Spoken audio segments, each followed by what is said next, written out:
The president's intent was to stay in power at all costs. This election was stolen. I flat out said, I swore an oath. I'm not going to break it. I'm not putting on no stinking circus. They put their faith in Donald Trump, and he deceived them. I don't think by any large stretch can you characterize it as bipartisan. The Select Committee laid the path down for the Department of Justice. Donald Trump is going to be the defendant and the candidate. It's hard to imagine how it's going to play out. Now on Frontline, Democracy on Trial. This program contains mature content which may not be suitable for all audiences. Viewer discretion is advised.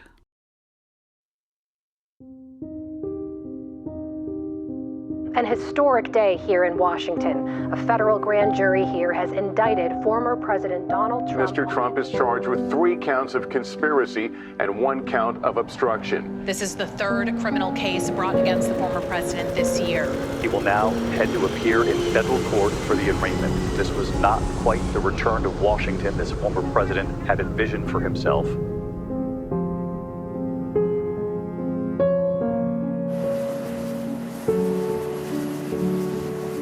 We were getting ready to win this election. Frankly, we did win this election.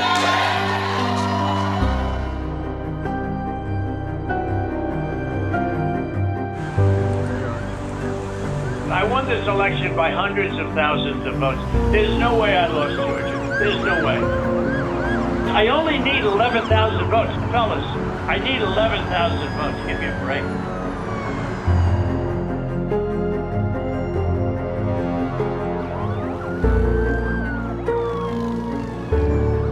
Make no mistake, this election was stolen from you, from me, and from the country.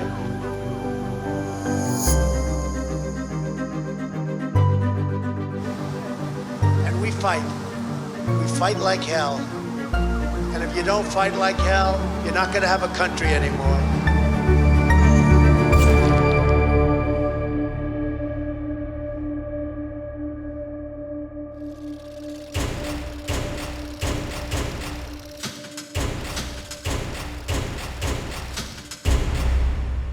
For the first time in American history, a president charged with crimes in office. The major development in Special Counsel Jack Smith's investigation into former President Trump. Special Counsel Jack Smith will make remarks at a news conference from the Justice Department shortly. This is a climactic moment, certainly in this investigation. An indictment was unsealed, charging Donald J. Trump with conspiring to defraud the United States, conspiring to disenfranchise voters, and conspiring and attempting to obstruct an official proceeding. Since the attack on our Capitol, the Department of Justice has remained committed to ensuring accountability for those criminally responsible for what happened that day. Jack Smith is sort of like the central casting career federal prosecutor. He's been doing this for 20 years. He has a reputation for being thorough and methodical. He's fairly aggressive, but not reckless aggressive. He's a very formidable opponent for Trump's lawyers.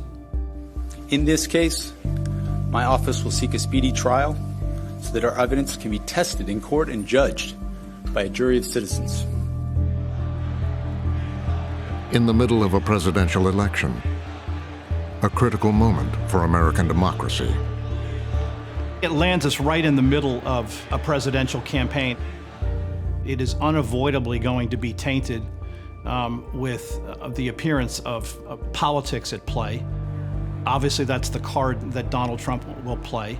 They waited right to the middle of an election until I became the dominant force in the polls. I got indicted over bull. I got indicted.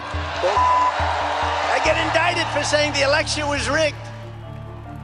If he's convicted, then he's, running for president as someone who has been found guilty of federal crimes.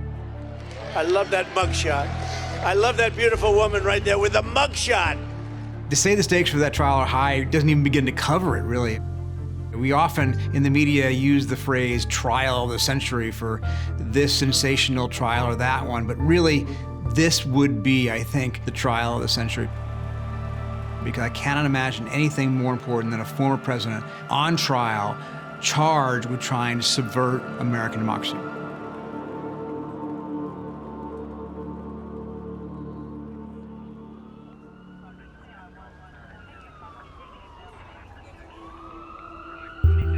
Tensions are still high following the chaos at the Capitol. The federal indictment has its roots in the aftermath of the January 6th attack. The chaos here has shaken the U.S. Capitol and the country. Our nation's capital under a state of emergency, under a citywide lockdown. In Congress, there were calls to create a blue-ribbon bipartisan commission. A 9/11-style commission to look into the causes of the attack. A bill to create a bipartisan commission faces an uphill battle in the Senate. What was amazing was that the Senate Republicans refused to do that.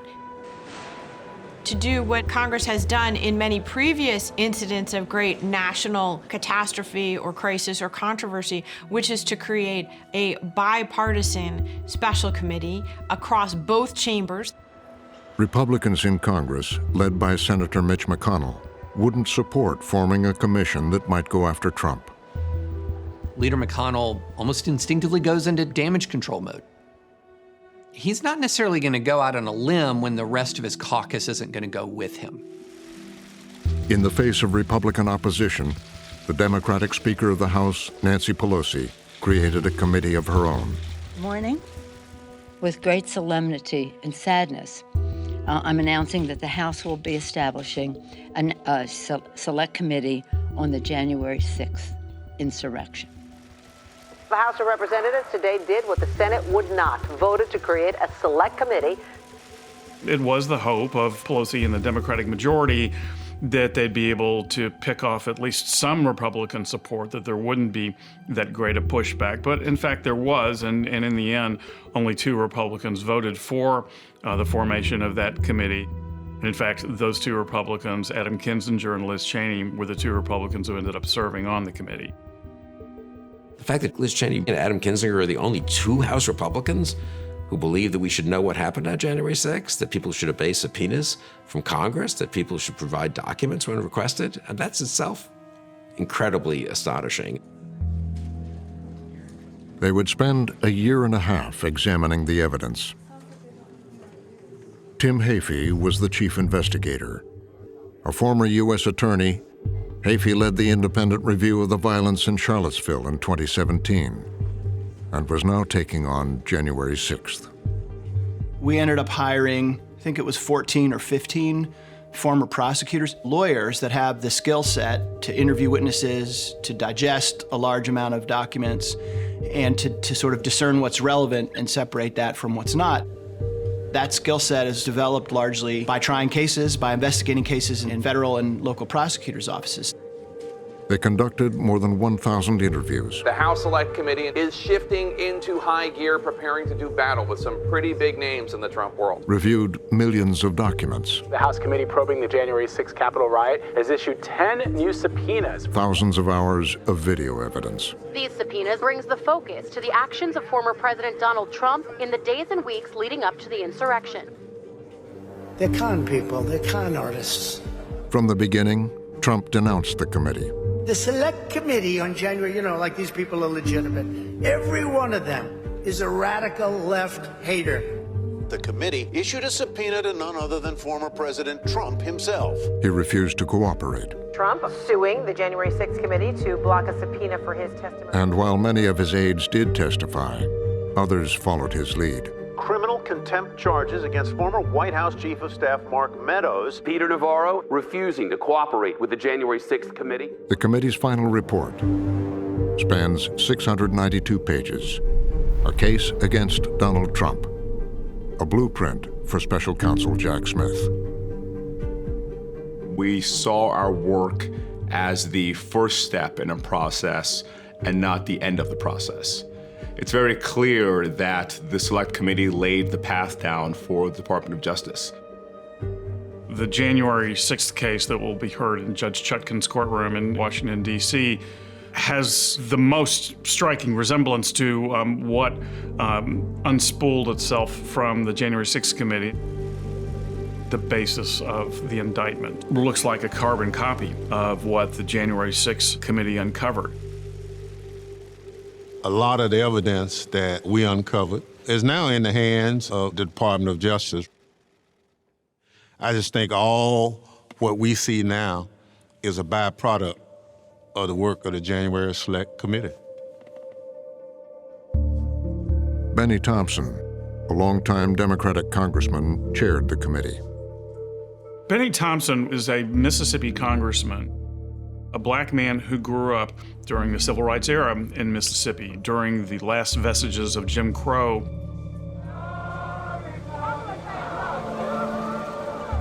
And saw how hard fought the franchise vote was for so many black Americans. In January 6th, Thompson saw parallels. Well, one of the symbols of Southern resistance to voting rights and equal opportunity was the Confederate battle flag.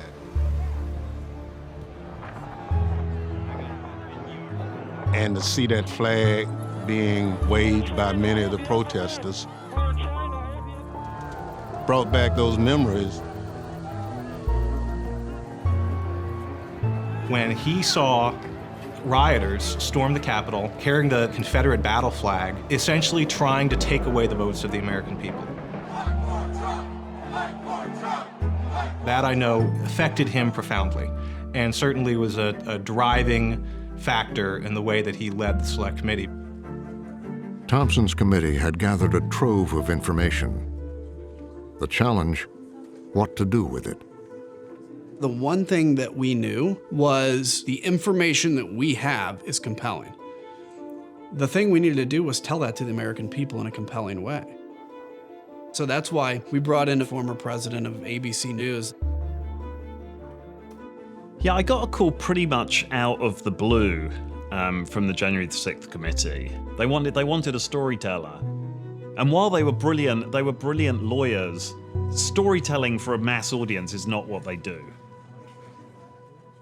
To bring in a guy like this who would think outside the box really did prove to be fruitful. And it was Goldston who really began to envision this as, in a way, a kind of mini-series, that there would be, sort of 9 episodes, and that these episodes would tackle particular themes. Attack on the Capitol, the investigation. The first hearing was primetime television. As the nation is about to witness a defining moment, the first hearing before the country, the results of the January 6th investigation. This is an extraordinary moment in American history. When it came to that first hearing, we knew how high the stakes were. Is about to hold its first primetime hearing. We were either gonna, make people realize that this was important, or once you've lost them, you've lost them for good. On the evening of June 9th, 8:01 p.m., the doors opened. My heart was beating pretty fast on June 9th. And it was a real question of, is this gonna work or not? All right, everybody, here we go. 5 on the line, please. I'm in this tiny control room right up the stairs from Cannon Caucus. And we count down to the start of the hearing. And at that point, what can you do? Here we go. In 3, 2, 1. The Select Committee to investigate the January 6th attack on the United States Capitol will be in order. Without objection. We wanted to make sure that this was a presentation that would grab the audience and hold on to them. Chairman Thompson loved to say, it's got to pop. To get it to pop, they had just the thing. Donald Trump lost the presidential election in 2020. Don't believe me? Hear what his former Attorney General had to say about it. No, just what I've been through. I had 3 discussions with the president that I can recall. One was on former Attorney General Bill Barr. On December 1st. This is the Attorney General of the United States of America. For him to come forth under oath, I think was very powerful. I made it clear I did not agree with the idea of saying the election was stolen and putting out this stuff, which I told the president was bull. Bill Barr, who had been hated by the left and who had been beloved by Trump all the way until December of 2020. To hear him say, mincing no words, that there was all this bull that was being perpetrated by Trump made you realize that, okay, we're now about to walk into a portal of evidence that is in fact different than everything else. Following Barr, shocking video. Most of the footage we are about to play has never been seen. The Select Committee obtained it as a part of our investigation. Hold the line! Hold the line! Hold the line! Hold the line! Break the line! We have a breach of the Capitol! Breach of the Capitol to the upper level! We can't hold this, we're gonna get too many people. Look at this man. We need to hold the doors of the Capitol! I need public support! We lost the line! We lost the line! All MPD, pull back! All MPD, pull back up to the upper deck! All MPD, pull back to the upper deck! ASAP!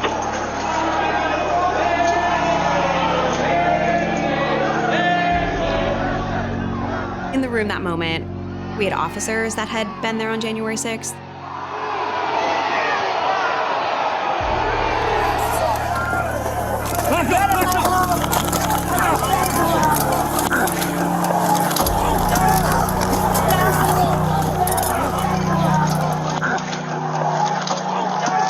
There was a real gravity that we wanted to bring to that first hearing that video really put in perspective for us there.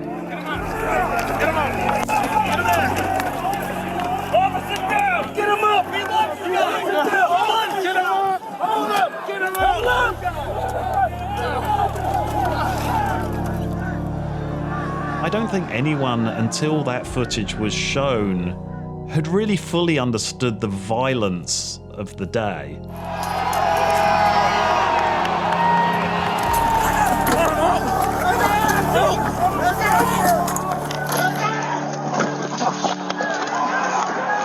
Those law enforcement personnel, here are people who are sworn to protect the Capitol, come to work on that day to do just that, and they are assaulted.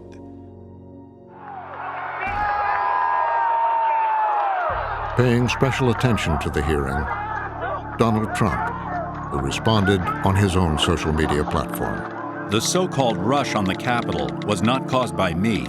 It was caused by a rigged and stolen election. The committee continued laying out its evidence to the contrary. The attack on our Capitol was not a spontaneous riot. President Trump summoned the mob, assembled the mob, and lit the flame of this attack. Vice chair at the hearing, Liz Cheney, a lifelong Republican and rock-ribbed conservative. Or destroyed by force the government. I chose Liz Cheney as my vice chair. She had Republican credibility in the broader sense. So you take an African-American liberal and a white female conservative to lead this committee. Liz Cheney is Republican royalty in many ways. She's the daughter of Dick Cheney, the vice president.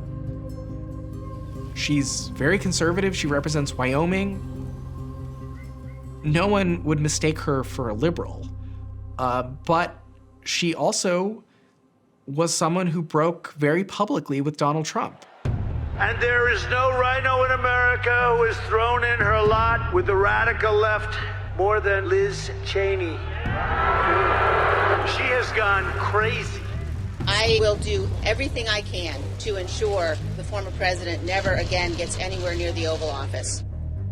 She's been so strong on we need to have the truth about January 6th. We need to have the truth about what happened before January 6th. We can't have Trump again. He can't be president again. I talked to her about what was motivating her. And she said that every time she sees the video of Mike Pence being rushed to safety for fear of his life on January 6th, she saw in her mind the image of her father. Plane has just crashed into the World Trade Center here in New York City. Oh my God. That looks like a second plane. Dick Cheney, the vice president, being rushed away from his office in the White House to the bunker on 9/11. It is one of the darkest days in America. Attacked in an act of terrorist war. Tremendously sad day. Insurrectionists have stormed the U.S. Capitol, and they have been cheered on by the president. And suddenly I got it. Suddenly I got it. For her, this was what Al-Qaeda and 9/11 were to her father. To the extent that her father became really quite driven by his view of the mission to protect America after 9/11, she saw her mission the same way, to protect America from Donald Trump. Now helping to lead the January 6th committee, Cheney was determined to lay out the case against Donald Trump. Over multiple months, Donald Trump oversaw and coordinated a sophisticated plan to overturn the presidential election and prevent the transfer of presidential power. In the very first hearing, she kind of laid out the theory of the case, right? The opening statement where she puts forth this multi-part plan. I think that will sound very much like Jack Smith's opening statement in the trial in March. It is a summary of how all this fits together.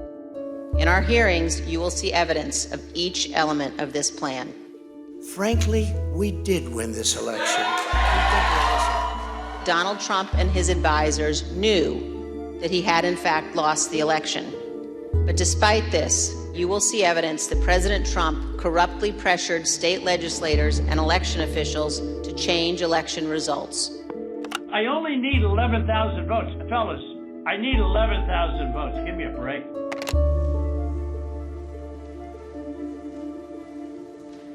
What you saw at that hearing, methodically laid out by Liz Cheney, showed that it wasn't just some sort of like random, off-the-cuff, impulsive actions on his part, but that there was, in fact, a strategy and a pattern and a methodology to what he was doing.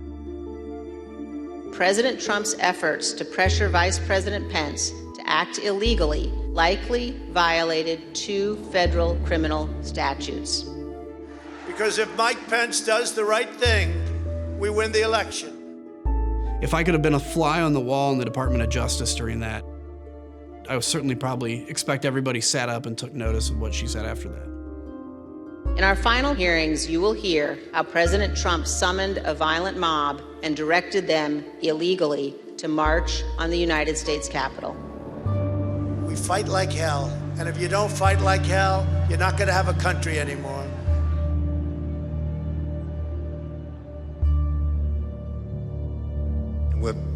With that, the committee stands adjourned.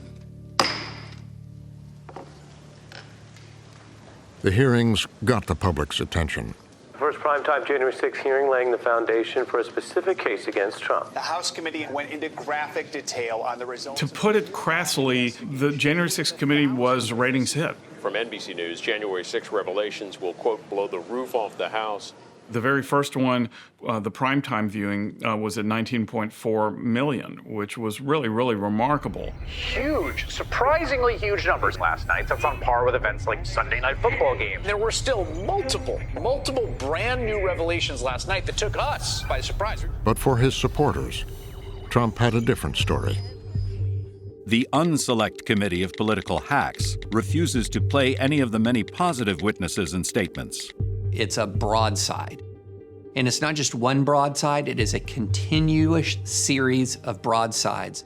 Bill Barr was a weak and frightened attorney general who was always being played and threatened by the Democrats.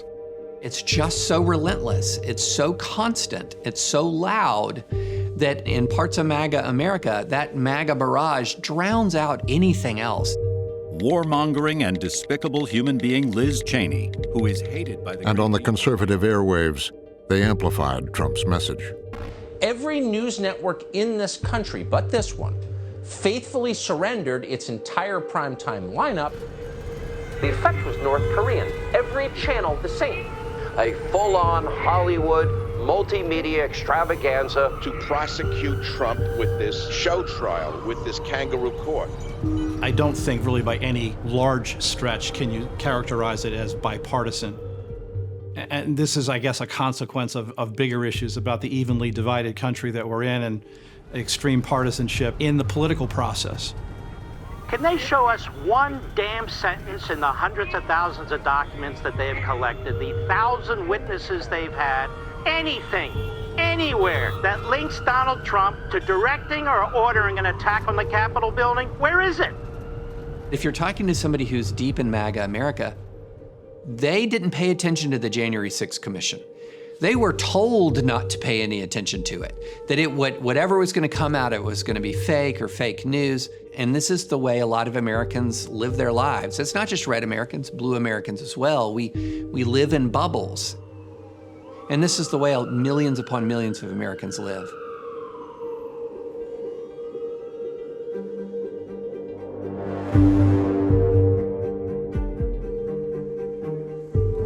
In the weeks that followed, the committee laid out the details of their case. This morning, we'll tell the story of how Donald Trump lost an election and knew he lost an election, and as a result of his loss, decided to wage an attack on our democracy. A central question: what the president knew and when he knew it. For a long time, people who have pursued Donald Trump tripped up on the question of whether they could prove that he knew what he was doing was wrong or that he knew what he was saying was a lie. The January 6th committee got past that by demonstrating that he was told time and time again that he did not win the election. Not by Democrats, not by the media, but by his own people. I want to start by showing a video that tells the story of what was going on in the Trump White House on election night in November of 2020. The Fox News Decision Desk is calling Arizona for Joe Biden. That is a big get for the Biden campaign. Arizona's called. Do you remember that? I do. What do you remember happening where you were when Arizona was called? There was surprise at the call. After Fox News called Arizona for Biden, there was discussion about whether President Trump should say something and should declare victory. The consensus of almost all of his advisors was that he should not. It was far too early to be making any calls like that. Ballots were still being counted. Ballots were still going to be counted for days. And it was far too early to be making any proclamation like that. The professionals on his campaign staff are telling him, we can't claim victory. Either, you lost, or we have to at least wait and see what's going to happen. And Trump makes a choice that he wants to listen instead to Rudy Giuliani. Were you part of any discussions about whether the president should make any sort of speech on election night? I spoke to the president. They may have been present, but spoke to the president several times that night. Rudy Giuliani's advice was very different than that of Trump's political advisors. His personal lawyer, Giuliani, tells Trump, keep fighting. We will have a legal crusade, a political crusade to keep you in power. Trump loves the idea. Rudy Giuliani is one of the most prominent figures in American politics in the last 25 years, who is remembered fondly for his leadership post 9/11. But over the years, he drifted towards Donald Trump, towards being someone that would be essentially a yes man to Donald Trump and some of his worst impulses. And on election night, Giuliani insisted Trump should fight. The president ignores the sound advice that he's getting from Bill Stepien, from the political professionals around him, and he's listening to one voice that is telling him something different, and that's Giuliani saying, you should go out there and declare victory. And did anybody disagree with your message? Yes. Who was that? The president disagreed with that. He thought I was wrong. He told me so, and that they were gonna, go in a, he was gonna go in a different direction.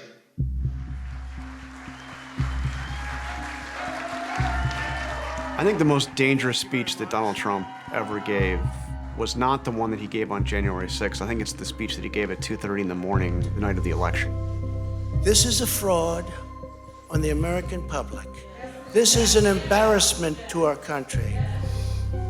We were getting ready to win this election. Frankly, we did win this election. Trump knew that the trends looked bad. Trump knew that there were hundreds of thousands of votes still to be counted. And he came out and he said, frankly, we did win the election. We want all voting to stop. We don't want them to find any ballots at 4 o'clock in the morning and add them to the list, okay? In the years since, Trump has claimed that he believed what he said that night. I saw what happened. I watched that election and I thought the election was over at 10 o'clock in the evening. But according to the committee, his claims of fraud were part of a well-established plan. The moment when he said, frankly, I won this election, was telegraphed many, many times. And throughout the campaign of 2020, he repeatedly cast doubt on the legitimacy of the outcome, cast doubt on absentee ballots, etc. As early as April 2020, Mr. Trump claimed that the only way he could lose an election would be as a result of fraud. The only way we're going to lose this election is if the election is rigged. Remember that.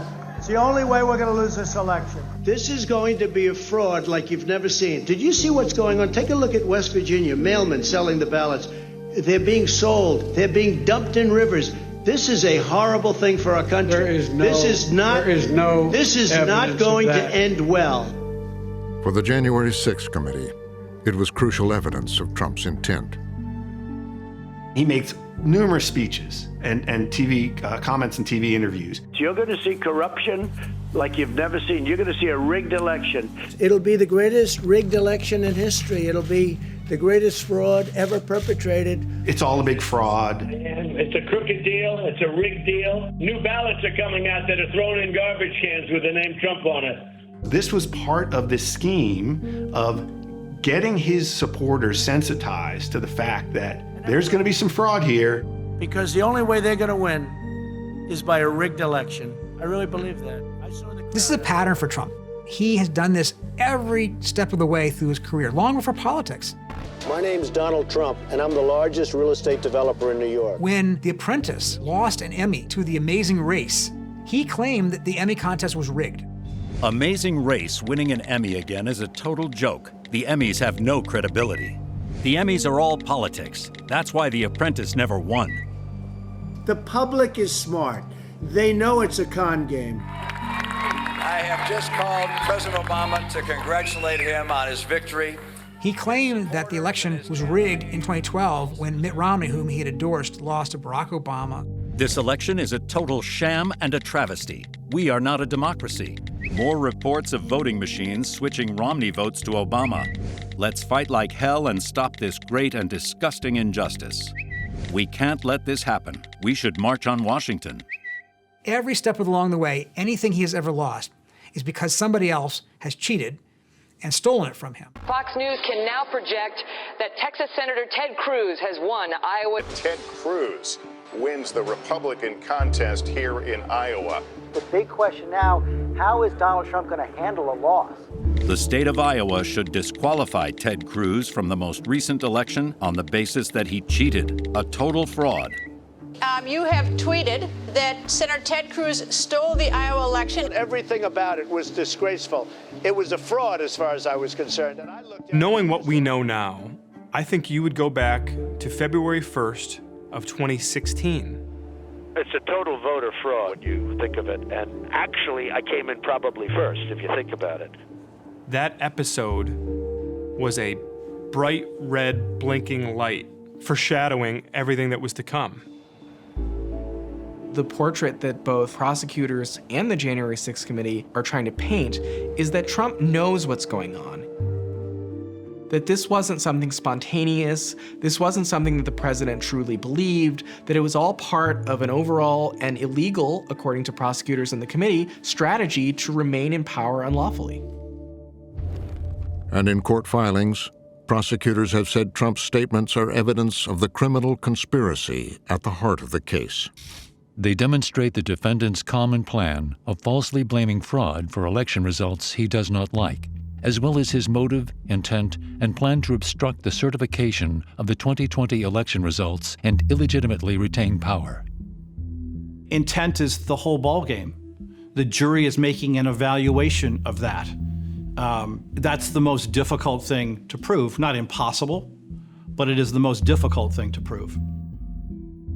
Robert Ray was an independent counsel who investigated President Bill Clinton and helped get Trump acquitted in his first Senate impeachment trial. Our system requires that a jury of 12 unanimously, meaning all of them, all 12 of them, find the defendant guilty beyond a reasonable doubt. To try to show the president's intent, the committee focused on his own statements after election night. Although he publicly claimed that he had won the election, privately he admitted that Joe Biden would take over as president. I remember maybe a week after the election was called, I popped into the Oval just to give the president the headlines and see how he was doing. And he was looking at the TV and he said, "Can you believe I lost to this effing guy?"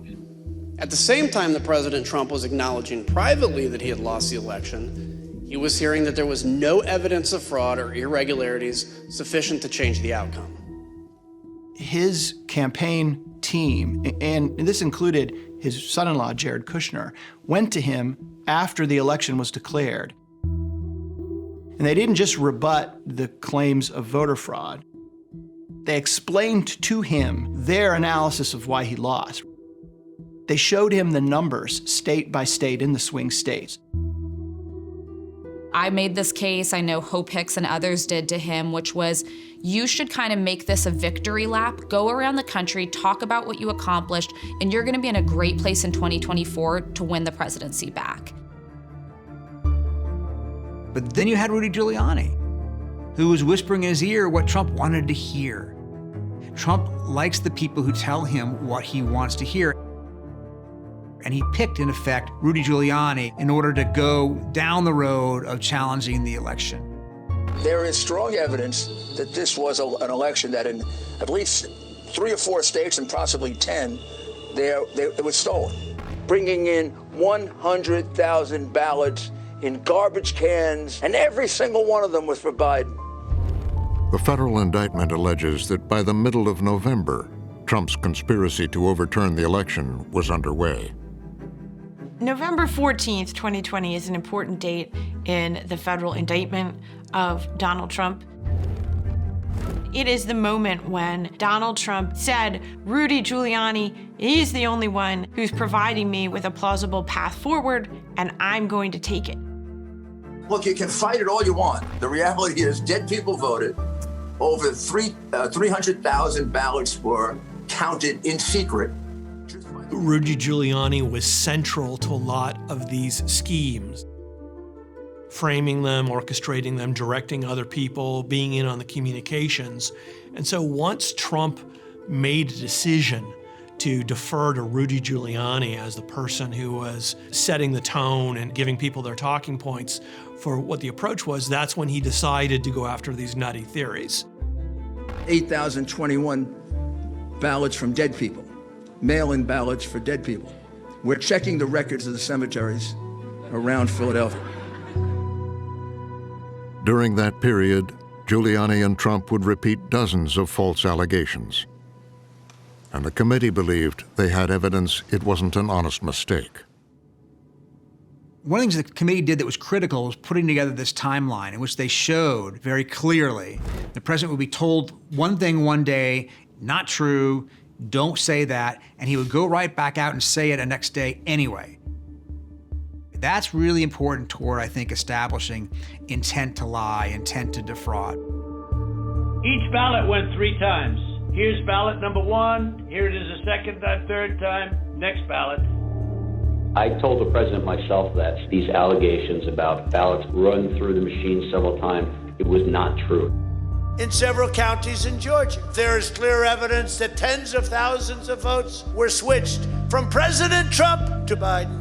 Well, Mr. President, we did a hand retally of all the ballots and compared that to what the machine said, and it came up with virtually the same result. In Detroit, a vote dump came in unexpectedly. I'll tell you what's wrong. Voter fraud.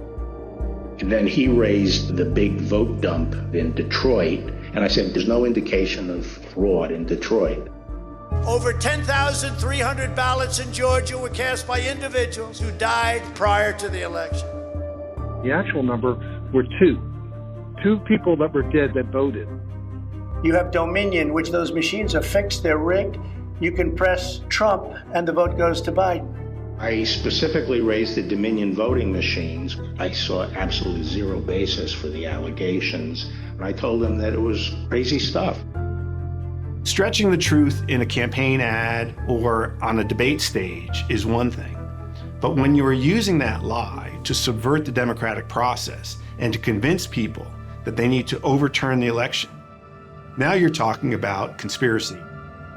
And that's what he's charged with. Trump wouldn't talk to the committee, but he did talk to NBC News. The most senior lawyers in your own administration and on your campaign told you that after you'd lost more than 60 legal challenges, that it was over. Why did you ignore them and decide to listen to a new outside group? Because I didn't respect them. You'd hired lawyers, them. Sure, but that doesn't mean, you hire them, you never met these people, you get a recommendation, they turn out to be rhinos or they turn out to be not so good. In many cases, I didn't respect them, but I did respect others. I respected many others that said the election was rigged. Were you calling the shots, though, Mr. President, ultimately? As to whether or not I believed it was rigged, sure. It was my decision. One of the allegations in the charges against Trump is that he used lies to carry out his criminal conspiracy. The defendant's knowingly false statements were integral to his criminal plans. But to the president's defenders, his statements about the 2020 election, true or not, should be protected under the Constitution. You will see Trump and those who defend him essentially using the free speech defense and saying that these are just words. And in the end, it's not a crime in America to lie to the American public, even though Donald Trump lied to the American public a lot. This is a central area of the president's defense. He does have First Amendment rights, and particularly as president, and trying to turn words into criminal conduct is a very slippery road for the prosecution under the First Amendment. And in the event of a conviction, I can guarantee you this will be point 1 in the brief on appeal. Lying to the government is not protected by the First Amendment. Obstructing justice is not protected by the First Amendment. Ken White is a prominent criminal defense lawyer and a First Amendment expert. And so here the government's position is going to be, we are not going after him for, what he said on the news. That's not the crime. The crime is he specifically pushed to derail specific government functions.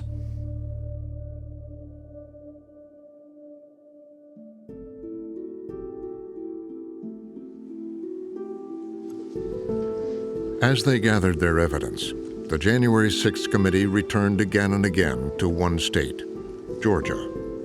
When Donald Trump tried to overturn the election results, he focused on just a few states. The former president had a particular obsession with Georgia. I think that Trump chose us because Republicans did control basically every level of government. You got the House, you got the Senate, all Republican controlled, not even close. I think he thought he could come here and basically just by some kind of fiat say, okay, make it happen. And it was in Georgia that Donald Trump received a stark warning from Gabriel Sterling, an election official. Gabriel Sterling explicitly warned President Trump about potential violence on December 1st, 2020, more than a month before January 6th. You will see excerpts from that video repeatedly today. Mr. President, it looks like you likely lost the state of Georgia. Stop inspiring people to commit potential acts of violence. Someone's going to get hurt, someone's going to get shot, someone's going to get killed. And it's not right. Gabe Sterling called out Donald Trump. He was the first to really, as far as I remember, to really come out and say this is going to lead to violence. We're investigating. There's always a possibility. I get it. You have. Gabe Sterling is not listed as some kind of a Republican in name only or some kind of a liberal Republican prior to that moment. I've been a Republican since I was about 9, when Reagan was running for re-election. I was 9 years old when I first kind of declared myself. My mother was not very happy, but my dad was pleased. I was working campaigns in the late 80s and early 90s. So yeah, I've been around Republican politics as an operative and a volunteer since before I could drive a car. So yeah, I've been at it for a while. The chair recognizes the gentleman from California, Mr. Schiff, for an opening statement. Mr. Sterling, thank you also for being here today. Following the 2020 Schiff. election, in addition to your I remember they told me he was going to question me. I'm like, damn it. I can't stand that guy. He irritates me to death because I think he's wrong and doesn't tell the truth a lot. Let's take a look at what. But I said, you know what? I'm just going to play this straight. I'm a fact witness. Just answer the questions. Donald Trump claims that there was, quote, massive voter fraud in Georgia. Mr. Sterling, that was just plain false, wasn't it? Yes, sir. Nevertheless, I want to give some perspective for this. I was the voting system implementation manager. I was a bureaucrat of all bureaucrats, basically, at that time. No one should know who the hell I am. I just was doing my job. Sterling was on the front line as Trump attacked the Georgia election results. Thousands of uncounted votes discovered in Georgia counties. Big voter fraud information coming out concerning Georgia. Georgia Republicans are angry. All Republicans are angry. Get it done. The people in Georgia are mad. They know their votes were stolen. Georgia, of the 6 states I looked at, is a cesspool. Georgia's probably going to be the first state I'm going to blow up, and the Secretary of State need to go with it. Everyone must go to the capital of Georgia now. We need to see people power, and this will do it. On the ground, tensions were mounting. I mean, you have a whole voting population out there who still today believes that this election was stolen.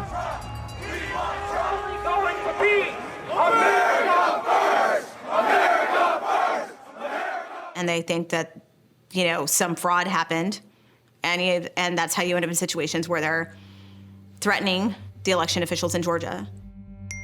Keep opposing the audit, and somebody in your family is going to have a very unfortunate incident. Please pray. We plan for the death of you and your family every day. I'm sorry. You and your family will be killed very slowly. It wasn't fun, I can tell you that. We were in the mix of a radicalized lie, essentially. And it just kept on escalating. You ought to blow your brains out, you piece of. The threats poured into the voicemails of election officials. Hope you're happy with the way going, because you know whose fault this is when the hits the damn fan, because you know it's coming. We're coming after you and every mother with our Second Amendment. Enemy communist sucker, you will be served lead. It has all gone too far. All of it. It has to stop. I had no script. In fact, I didn't realize I was going to call out the president, so I was literally saying the words out loud at the time. Mr. President, you have not condemned these actions or this language. This has to stop. We need you to step up, and if you're going to take a position of leadership, show some.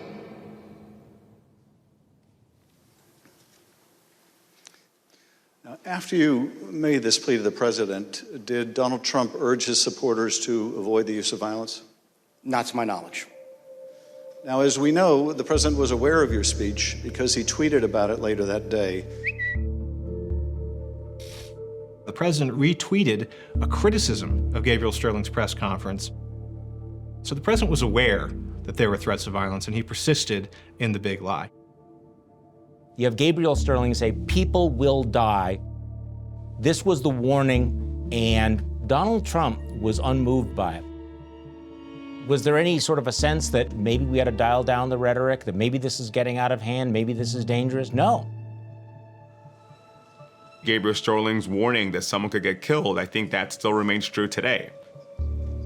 Because you still have the president targeting judges and law clerks and witnesses, and I think it is remarkable that no one has been physically hurt, but I think time will tell whether something does happen.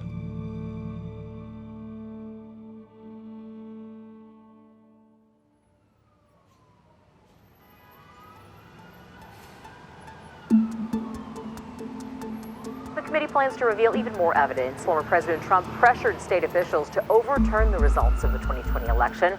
Rusty Bowers, the Speaker of the Arizona House and lifelong Republican, was a crucial witness to Trump's campaign of pressure on local officials. Arizona House Speaker Rusty Bowers testifying today. He received numerous calls asking him to decertify the Arizona electors. Bowers would testify about his private conversations with the president. Going in the room, we walk down through the hall, and there's lots of people in the hallways, and then guards, and then there's a doorway, and I'm thinking, okay, how big is this room? And then I walk in the room, and I'm thinking, oh my word, this is one big room.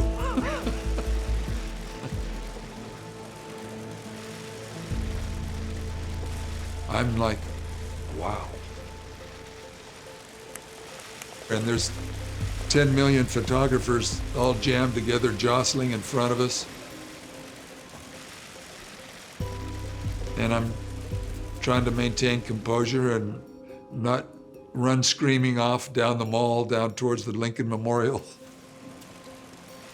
But I saw Liz Cheney, and she was looking at me, and that kind of calmed me down. I now welcome Rusty Bowers, a distinguished legislator from Arizona.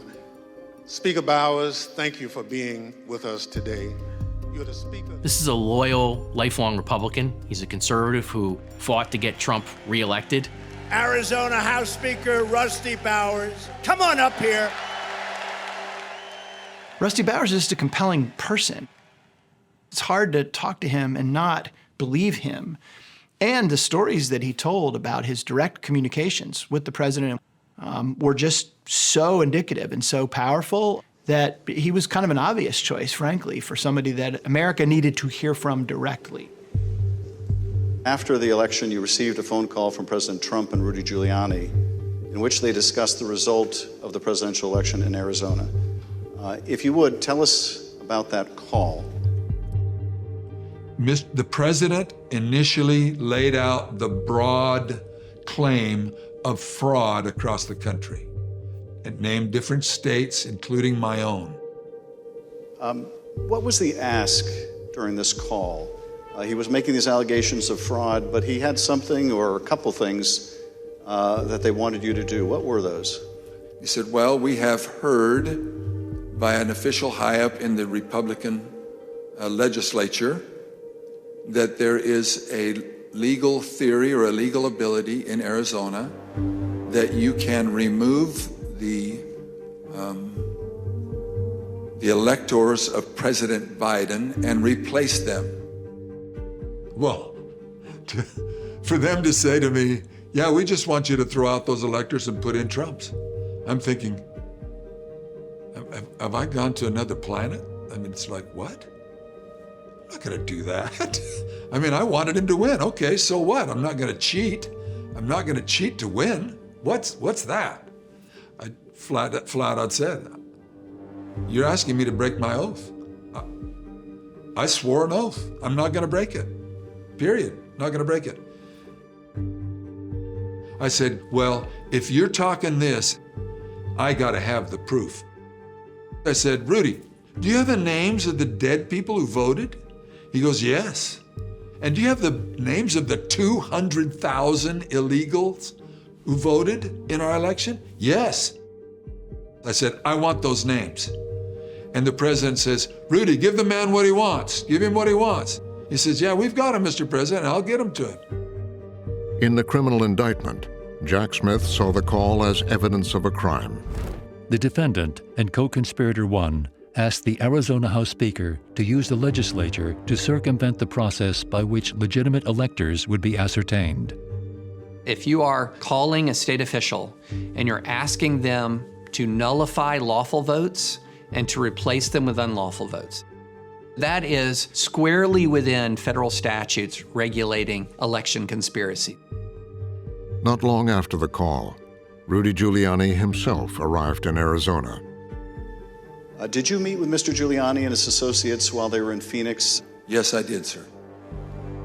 There was a row of people, and Giuliani and Jenna Ellis, I recognized them. And I sat down on the opposite side. I just said, did you bring me the proof? And he said, what? I said, do you remember our phone call when you said you were going to bring me the proof? And he said, oh yeah. I said, did you bring it? And he turned to Jenna Ellis and he says, do you have the proof? And she said, yeah. Well, can we see it? And she leans over and fumbles through her briefcase and says, oh no, I don't have it here. It must be at the hotel room. In this meeting or at any other later time, did anyone provide you with evidence of election fraud sufficient to affect the outcome of the presidential election in Arizona?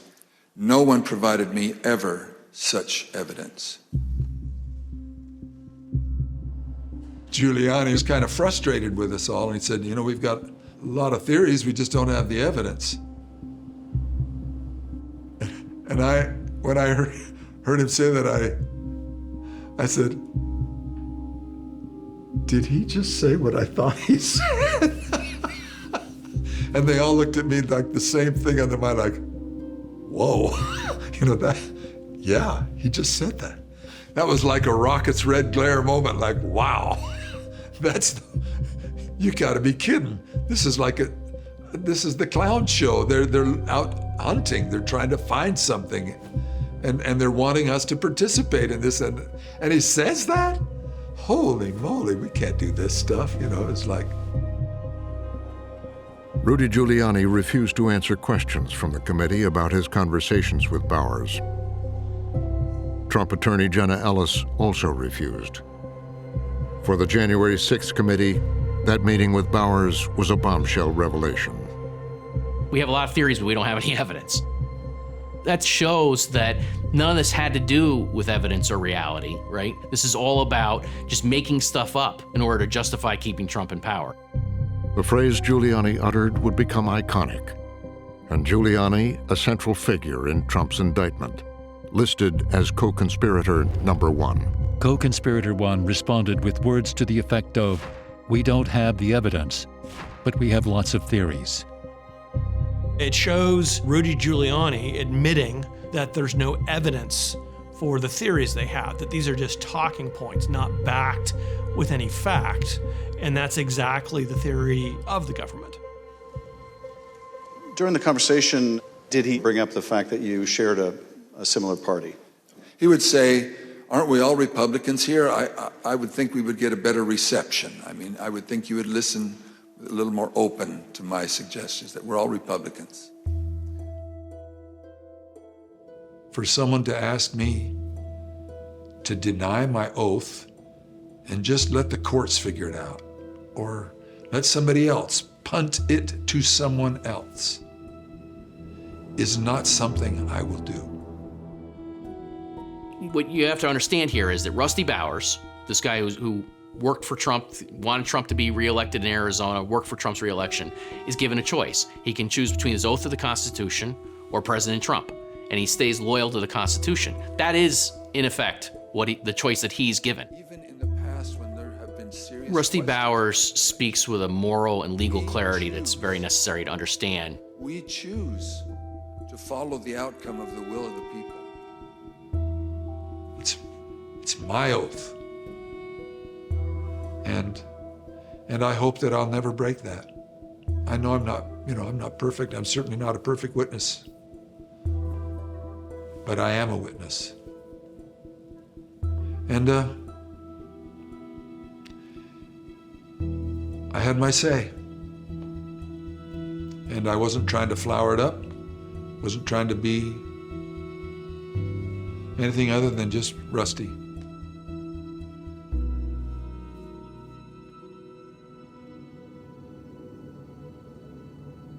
Rusty Bowers is now a key witness on a central charge of the indictment.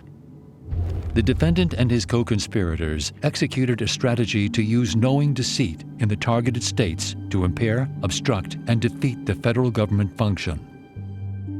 In their filings, Trump's lawyers have argued he is immune from prosecution because he was doing his job as president when he worked to change the election results. The indictment is based entirely on alleged actions within the heartland of President Trump's official duties, or at the very least, within the outer perimeter of his official duties. The former president has a motion claiming that he is immune from criminal process with regard to these charges which involve his official acts as President of the United States. As President Trump is absolutely immune from criminal prosecution for such acts, the court should dismiss the indictment. Donald Trump's legal team suggesting that even a president who had a political rival assassinated could still be immune from criminal prosecution. The federal judge presiding over the case has already rejected Trump's immunity claims, saying a president is not entitled to a lifelong get-out-of-jail-free pass. The questions being raised right now regarding presidential immunity are absolutely key to the very foundation, the very philosophical foundation of this republic. Because if you take an oath of office in the United States of America, you're swearing an oath to our system of government. And so if a president is not subject to that system of government, if he's not subject to that code of laws, we don't have quite the republic that we thought we had. An appeals court is now considering the question of immunity. Whatever the decision, both sides could appeal to the United States Supreme Court.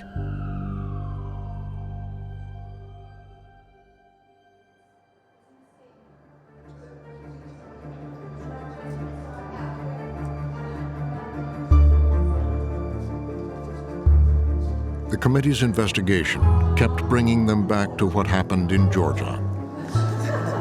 Mr. Giuliani, what are you doing here in Georgia? You'll see. Giuliani was there to make his case to the Republican state legislature. Bless you too. Oh, I'm not gonna never give up. Nope. He was very jovial, I have to tell you. I think he had gotten basically a king's welcome by all the Republicans. It was like, he was their superstar or whatever. They all wanted pictures with him. They were all so impressed with him and couldn't believe that he was there, and very obsequious.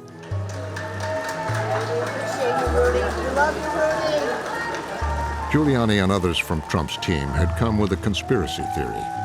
Election workers were counting suitcases of illegal ballots. Thank you, Mr. Chairman. Thank you. Senator Jordan. Thank you, Mr. Chairman. Jen Jordan, a Democratic state senator, was in the room with Giuliani, Jenna Ellis, and Trump's other lawyers. They are going to pull ballots out from underneath a table. Watch this table. You had the woman who was narrating. This table, the black one, was placed there by the lady with the blonde braids. And saying, you see this woman here, you see her here. At about 8 o'clock in the morning, and we're going to roll this back and show it to you. There you go. So now they're going to start pulling these ballots out from under this table. I don't know the name of the lady in the blonde braids, and one of them had the name Ruby across her shirt somewhere. She's taking the ballots out, and now she's, filling them in, or she's stealing these ballots. It was an allegation Trump personally amplified. There is even security camera footage from Georgia that shows officials telling poll watchers to leave the room before pulling suitcases of ballots out from under the tables and continuing to count for hours. They kept on recycling these things. The footage appears to show poll workers pulling ballots out of suitcases after they... It's like playing whack-a-mole. Yeah, how about those suitcases that were pulled out from the table in Georgia? Looking at ballots, they're finding them under the tables. This is like a banana republic. But the full surveillance video didn't show what Trump and Giuliani claimed. The magic suitcases, which were really just ballot carriers that had been put under the table about an hour earlier, and they were placed under there with the monitors and the press in the room. A day after Giuliani's presentation, the video aired on local TV. Their claims were debunked. This is the short section of the video the Trump team has shared. It's not suitcases being pulled from under that table, but official sealed ballot containers. If we go back in the video to hours before, you can see that table being brought into the room at 8:22 a.m. Nothing underneath, no hidden suitcases, as ballots that have been opened but not counted are placed in the boxes, sealed up and stored under the table. No magical appearing ballots. These are ballots that were processed in front of the monitors, put in the boxes in front of the monitors, and placed there in front of the monitors. And I'll go to my deathbed knowing that they knowingly lied. They looked in the state senator's eyes, the people of Georgia, the people of America, and lied to them about this, and knew they were lying to try to keep this charade going on that there was fraud in Georgia. But the conspiracy theories continued. This is not a conspiracy theory. Those are legitimate questions. I think the woman in charge here is named Ruby Freeman, and I think her daughter, Shay Freeman Moss, either was helping her here or helping her earlier. Giuliani had called out by name two election workers, Shay Moss and Ruby Freeman. After pulling out hidden boxes stuffed with ballots, Ruby Freeman, as seen here in this video, repeatedly scanned the same batch of ballots at least 3 times. Like the claim about suitcases of ballots, it wasn't true. The secondary part of that was they're scanning multiple times. And a standard operating procedure is if there's a misscan, you delete that batch and straighten it up like you do and then run it through again. And that's what they were doing. And the reason we know that's the case is because we had a hand tally that showed the number of ballots matched what was counted. So we know that they didn't do that. I now welcome Andrea Shay Moss. In December 2020, Ms. Moss and her mother, Ms. Ruby Freeman, became the target. People say, I know somebody just like those two ladies in my community who work elections. And they're just everyday people. To have them as a witness for our committee, I think it was very powerful. I understand that you are here along with your mother today. Would you like to introduce your mama?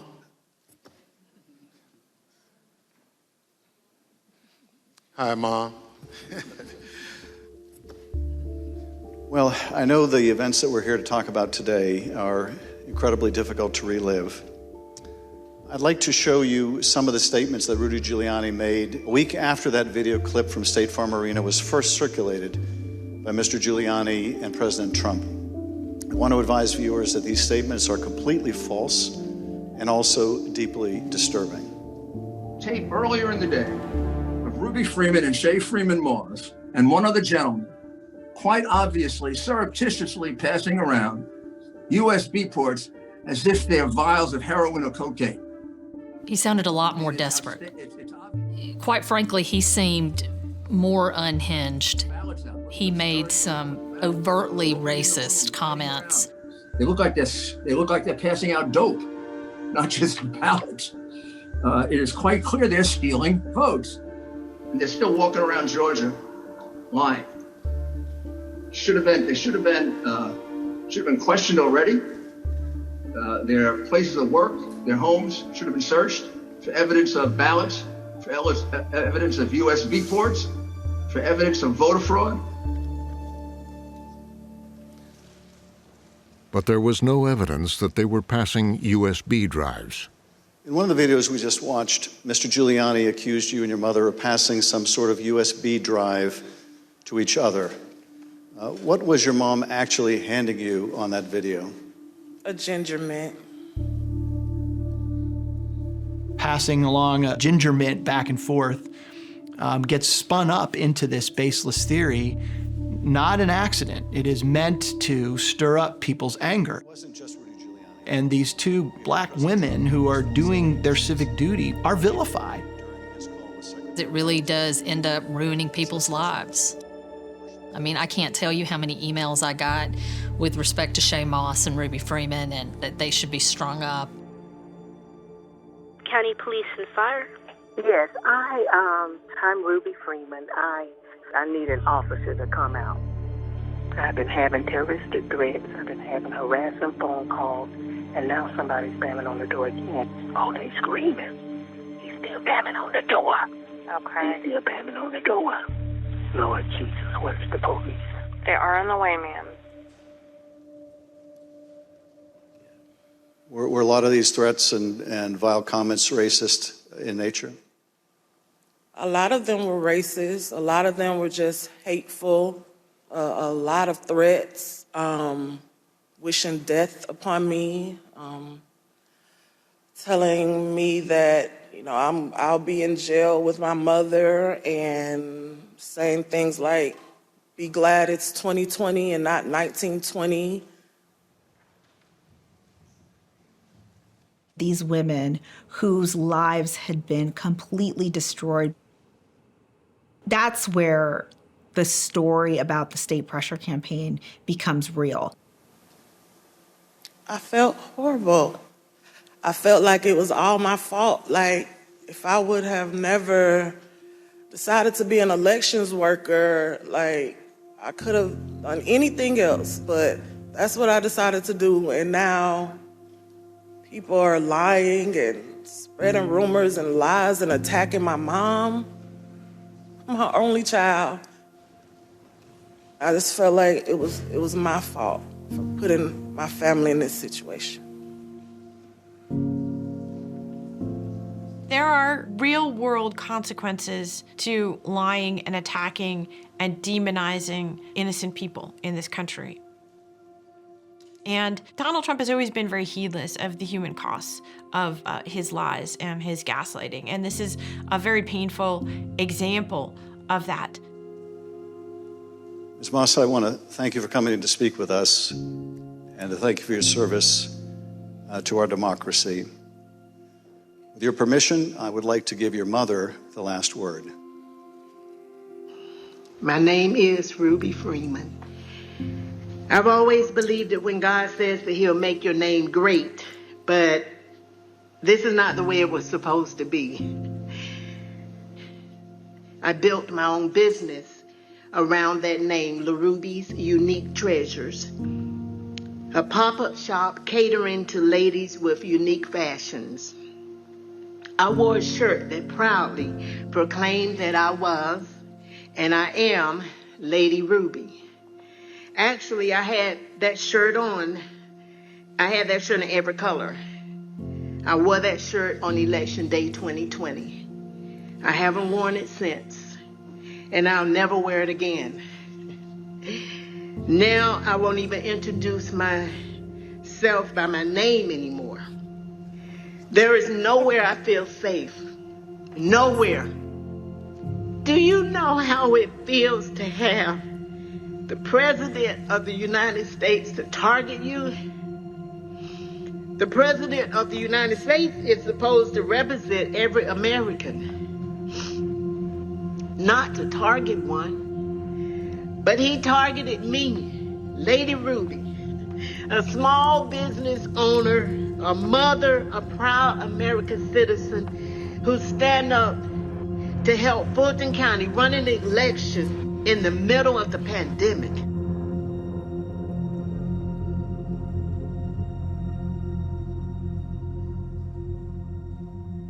Federal prosecutors have cited the lies about Freeman and Moss in their indictment. Co-conspirator 1 orchestrated a presentation to a judiciary subcommittee of the Georgia State Senate with the intention of misleading state senators into blocking the ascertainment of legitimate electors. Breaking news in Georgia's investigation into alleged interference in the 2020 presidential election. In Georgia, prosecutors have also weighed in with their own charges. Members of the enterprise, including several of the defendants, falsely accused Fulton County election worker Ruby Freeman of committing election crimes in Fulton County, Georgia. Trump, Giuliani, and others have been charged in Georgia with a host of crimes related to their attempts to overturn the 2020 election. While Trump and Giuliani await trial, 4 of their co-defendants have pled guilty, including Jenna Ellis. If I knew then what I know now, I would have declined to represent Donald Trump. I look back on this whole experience with deep remorse for those failures of mine, Your Honor. It's very important that Jenna Ellis pled guilty to criminal charges because it raises the point that, wait a minute, this wasn't a traditional lawyer-client relationship. And so when you have lawyers pleading guilty to crimes, that is broadcasting loudly that they were not providing conventional legal advice.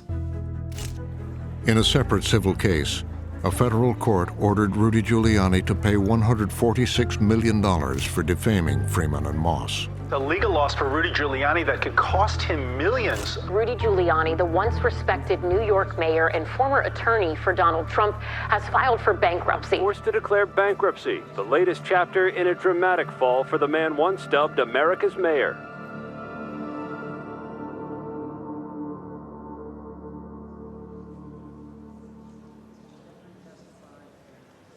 As the January 6th hearings continued, the committee linked the efforts in Georgia to Trump personally. They had evidence and a witness. Brad Raffensperger is the 29th Secretary of State of Georgia, serving in this role since 2019. My job as Secretary of State is to make sure we have honest, fair, and accurate elections.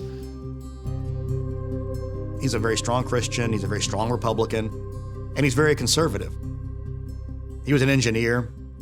Now, being an engineer allowed him to lean into the numbers and lean into the data. He felt very comfortable with that, which is, a rare thing for anybody in politics because engineers are very mathematical, very linear, not always the biggest personalities. I looked at, as the Office of Secretary of State, is how do we really improve the process of elections? All 159 counties had new election equipment with a verifiable paper ballot ready for the election of 2020. It was a phone call from the president that put Raffensperger at the center of the hearings. Everyone, I'm going to conference you through to POTUS momentarily. One moment. That phone call is one of the most powerful pieces of evidence that's come out of this post-election period. The conference is now connected. Hello? Mr. Raffensperger, are you on the line? Mark Meadows reached out to my Deputy Secretary of State, and she called me, and I told her I didn't think that was a good idea. And we were kind of told that, no, we definitely need to have this conversation. And Brad Raffensperger here. Okay, all right. So, Mr. President, everybody is on the line, and just so, this is Mark Meadows, the Chief of Staff. So, Mr. President, I'll turn it over to you. Okay, thank you very much. Hello, Brad and Ryan and everybody. We appreciate the time and the call. If we could just go over some of the numbers, I think it's pretty clear that we won. We won very substantially, Georgia. It shows how frantic and desperate President Trump had become by that phone call. I think it shows how his demands were fully removed from any kind of evidence. So dead people voted, and I think the number is in the close to 5,000 people. And they went to obituaries, they went to... I just listened to him talk. I was making some notes Okay, 5,000. Okay, great. I'll respond to that. But when I got an opportunity to, speak, then I just said, well, Mr. President, the challenge that you have is your data's wrong. Well, Mr. President, the challenge that you have is the data you have is wrong. So the actual number were two people that were dead that voted. My job was just to respond with the facts. And if I had a different set of facts, I would have responded with whatever they were. Our job was to give him the true data, which I did. But why wouldn't you want to find the right answer, Brad, instead of keep saying that the numbers are right? Brad, we just want the truth. It's simple. And the real truth is I won by 400,000 votes, at least. We believe that we do have an accurate election. No, I know you don't. No, you don't. The former president was pushing to see if he could somehow, it would move me someplace. Because I think that's been an effective strategy for him over his business career and political career. The people tended to buckle instead of stand firm on their principles. In Georgia, Trump had lost to Biden by 11,779 votes. So what are we going to do here, folks? I only need 11,000 votes. Fellas, I need 11,000 votes. Give me a break. Why do you keep fighting this thing? It just doesn't make sense. We have to stand by our numbers. We believe our numbers are right. Trump didn't understand. It just doesn't click. It didn't click with him that someone wouldn't just give in. It just did not occur to him that there was some higher level of loyalty to the law and the Constitution. I knew that we had followed the law and we had followed the Constitution. And I think sometimes moments require you to stand up and just take the shots when you're doing your job. And that's all we did. We just followed the law and we followed the Constitution. And at the end of the day, President Trump came up short. But I had to be faithful to the Constitution. And that's what I swore an oath to do. This call becomes critical because it's recorded. We get to hear in the president's own voice how he's doing it, what he's doing, how he's putting pressure on these people. So, look, all I want to do is this. I just want to find 11,780 votes. This is a scheme to overthrow an election. He knew the number that he needed to hit to change the outcome of the election. And Trump accused Raffensperger himself of a crime, allowing election fraud. It's more illegal for you than it is for them because you know what they did and you're not reporting it. That's a criminal offense. The President of the United States demanding that an election official find thousands of votes and then strongly implying that there would be criminal sanction in the event that those votes were not found. I mean, that is terrible evidence for the president. What I knew is that we didn't have any votes to find. We had to continue to look. We investigated, like I just shared the numbers with you. There were no votes to find. That call is damning, and I think it's going to be damning potentially in front of a jury. Because juries, when they can hear a defendant's voice on tape, when they can hear something that is that real and that visceral, it can be incredibly powerful testimony. Okay, thank you, Brad. Thank you, Ryan. Thank you. Thank you, everybody. Thank you, President Trump, for your time. Thank you. Thank you very much. Bye.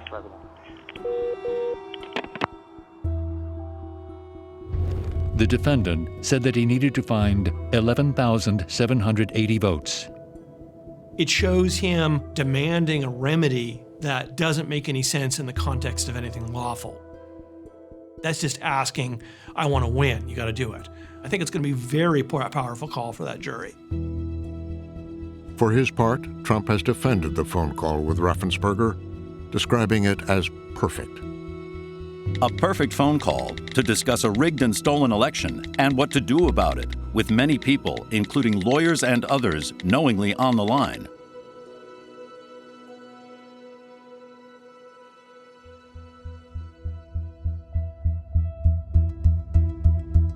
After weeks of trying to overturn the results of the election, his legal team has come up with nothing. In the middle of December 2020, in the courts where evidence gets scrutinized, authenticated, and tested, they're getting hammered. as the president was failing in his attempts to reverse the election.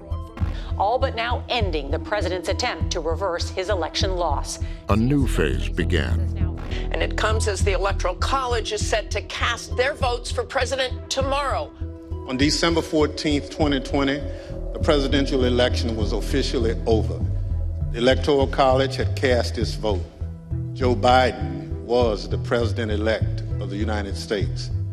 The president has reached the end of the road. The Electoral College certified the election. His legal team and allies lost more than 50 challenges. The cases run their course. The Electoral College meets. People are saying no. So he's running out of options, right? The sequence is increasingly desperate.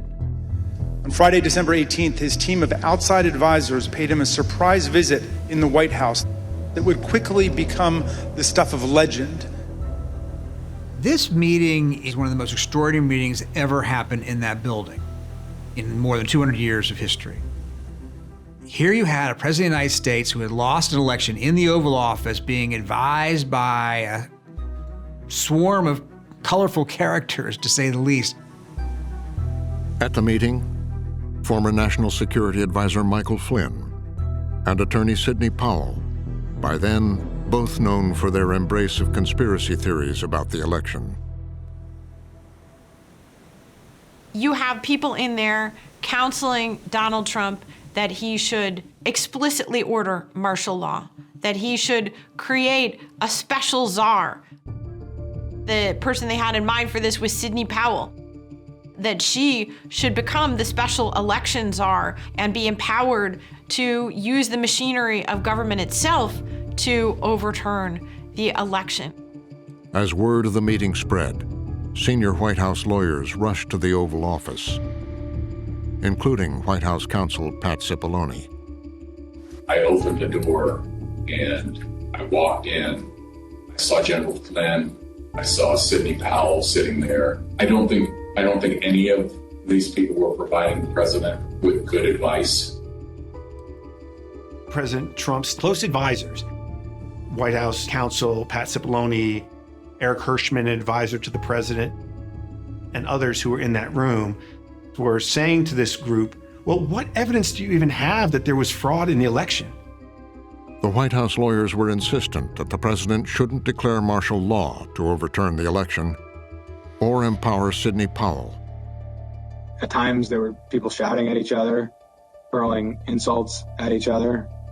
Cipollone and Hirschman and whoever the other guy was showed nothing but contempt and disdain of the president. And the three of them were really sort of forcefully attacking me verbally. And we were asking one simple question: where is the evidence? I mean, if it had been me sitting in his chair, I would have fired all of them that night and had them escorted out of the building. The president is taking all this in, mostly a passive observer in this meeting, but he is watching this play out.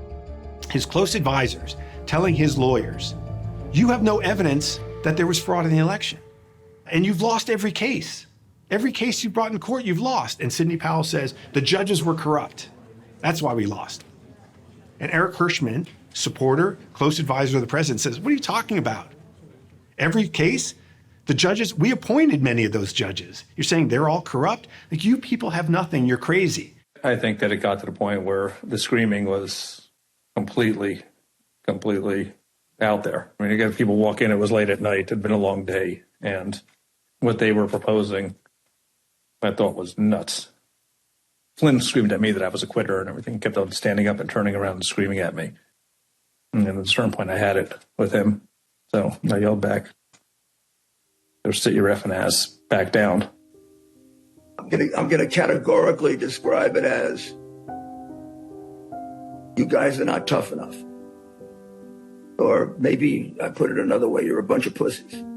Excuse the expression. At the end of it, Trump sees that there's so much opposition, including from his White House counsel. He understands that people would very likely resign. And so it seems that he reluctantly concludes that he's not going to declare martial law. Instead, late that night after the meeting had broken up, the president turned to Twitter. Statistically impossible to have lost the 2020 election. Big protest in D.C. on January 6th. Be there. Will be wild.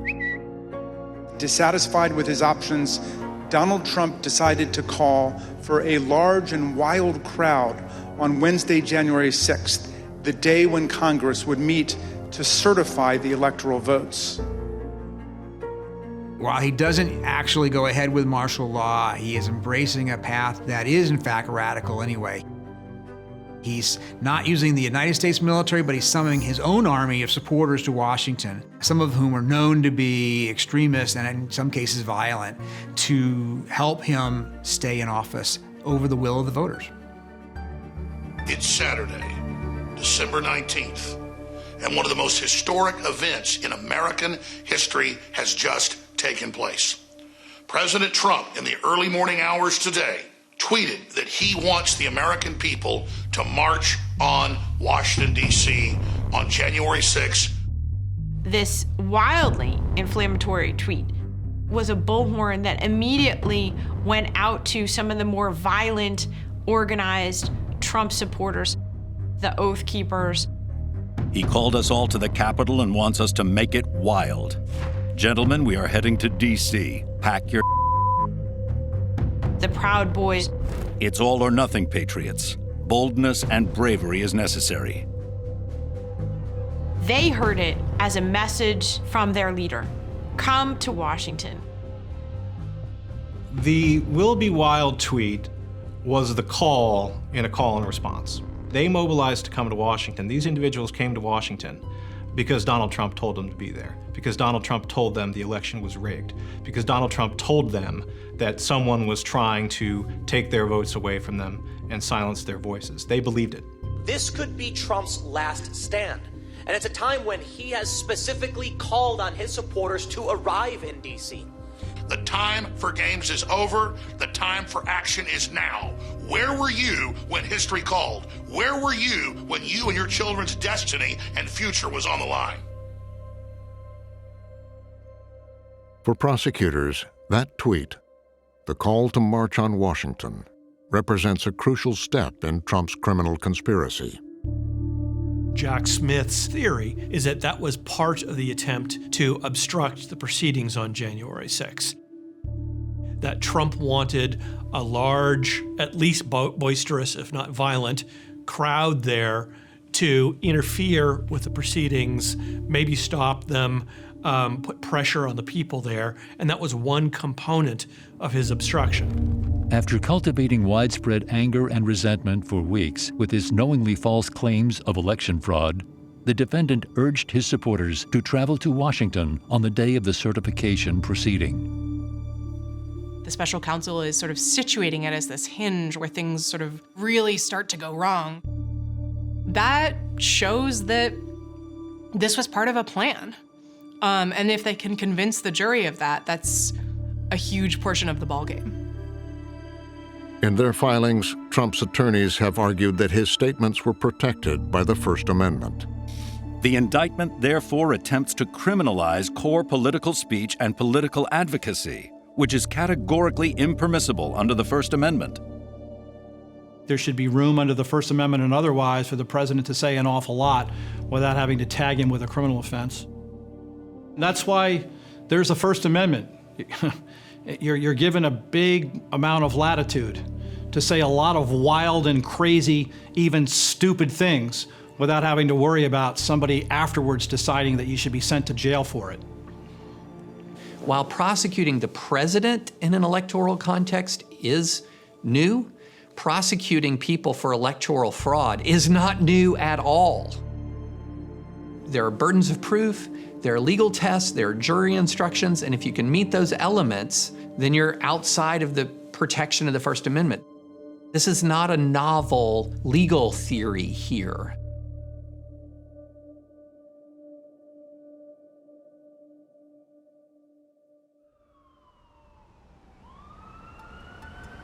As January 6th approached, Trump refocused his efforts closer to home, at his own Department of Justice. Today, we'll tell the story of how the pressure campaign also targeted the federal agency charged with enforcement of our laws, the Department of Justice. Trump tried to weaponize the Department of Justice against our own democracy. Bill Barr is the first one to stand up and say, no, I'm not going to do that. He steps aside, he resigns, and he's replaced by Jeff Rosen and Richard Donoghue, who has a sort of a tag team here. Rosen was a Republican political appointee who had served throughout Trump's administration. Donoghue, also a Republican, had spent much of his career as a government lawyer in the Army and at the Department of Justice. These are folks who were appointed by Donald Trump. They are aligned with him politically.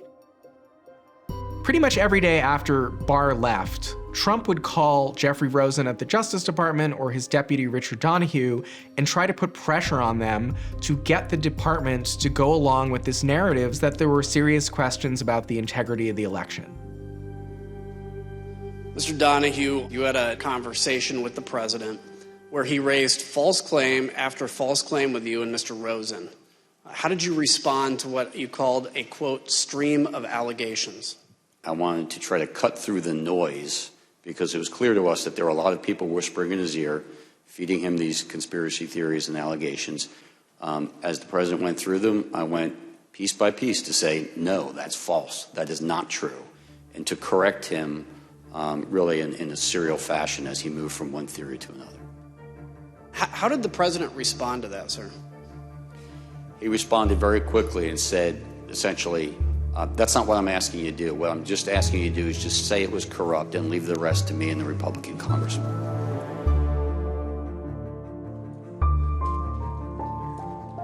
He's saying, don't care about evidence, don't care about facts, just say this. And then I'm going to be able to use that to give people political cover to do what I want them to do, which is to overturn the vote. I think that's a very unfortunate statement on the president's part, but it wouldn't be the first time that a president made a conscious decision to reject advice from his legal advisors, including the Department of Justice. Is that evidence of criminal misconduct? Could be. But sorting that out before a fair-minded jury, assuming that there's a fair-minded jury, is, I think, another question. As it became clear Rosen and Donoghue wouldn't go along, Trump looked for someone who would. Trump turns to this mid-level Department of Justice employee, Jeff Clark, and he says, let's put him in as the acting attorney general. He had been an environmental prosecutor. Clark's official role has nothing to do with anything involving election fraud. He had no business at all being involved in this. Clark drafted a letter that would claim publicly that the department was concerned about serious allegations of election fraud, even though his superiors had said there was no such evidence. That letter, of course, was never sent.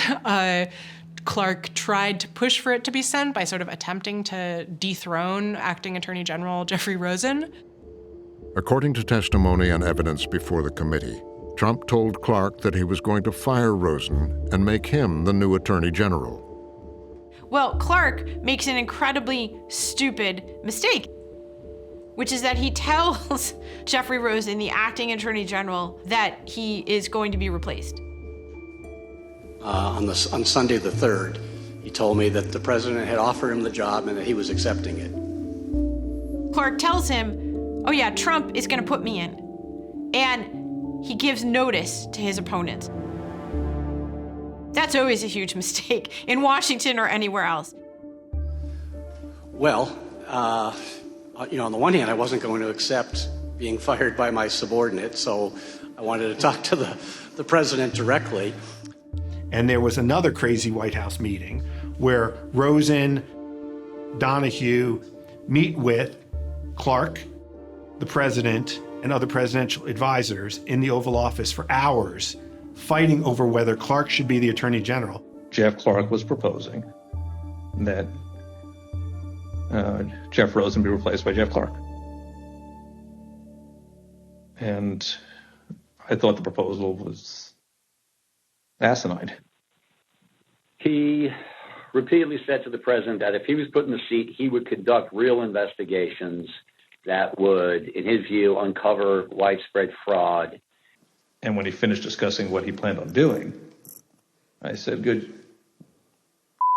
Excuse me, sorry. Congratulations, you just admitted a first step or act you take as Attorney General would be committing a felony and violating Rule 6C. You're clearly the right candidate for this job. And I said, that's right, you're an environmental lawyer. How about you go back to your office and we'll call you when there's an oil spill. Mr. Donohue, did you eventually tell the president that mass resignations would occur if he installed Mr. Clark and what the consequences would be? I said, Mr. President, within 24, 48, 72 hours, you could have hundreds and hundreds of resignations of the leadership of your entire Justice Department because of your actions. What's that going to say about you? In the end, that proves to be enough to stop Trump very reluctantly, from putting Clark in as his acting Attorney General. Talk about a close call. But for the January 6 committee and federal prosecutors, the pressure on the Justice Department was another part of the conspiracy. He's trying to enlist as part of a scheme these officials of the Justice Department, lawyers, officers of the court, people who've taken an oath to uphold the rule of law, and they won't go along with it.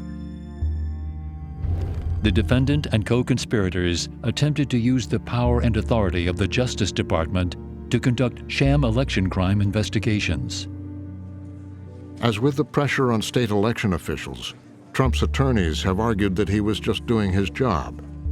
Urging his own Department of Justice to do more to enforce the laws that it is charged with enforcing is unquestionably an official act of the president.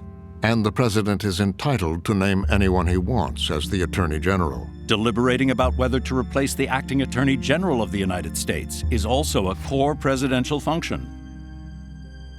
Jack Smith has made that judgment that has crossed over the line into criminal conduct, but he's now going to have to prove that the president went over that line, whatever that line is.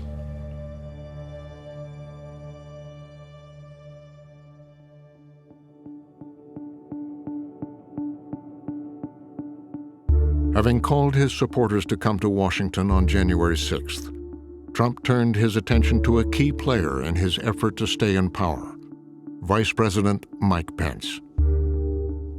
Today, we're focusing on President Trump's relentless effort to pressure Mike Pence to refuse to count electoral votes on January 6th.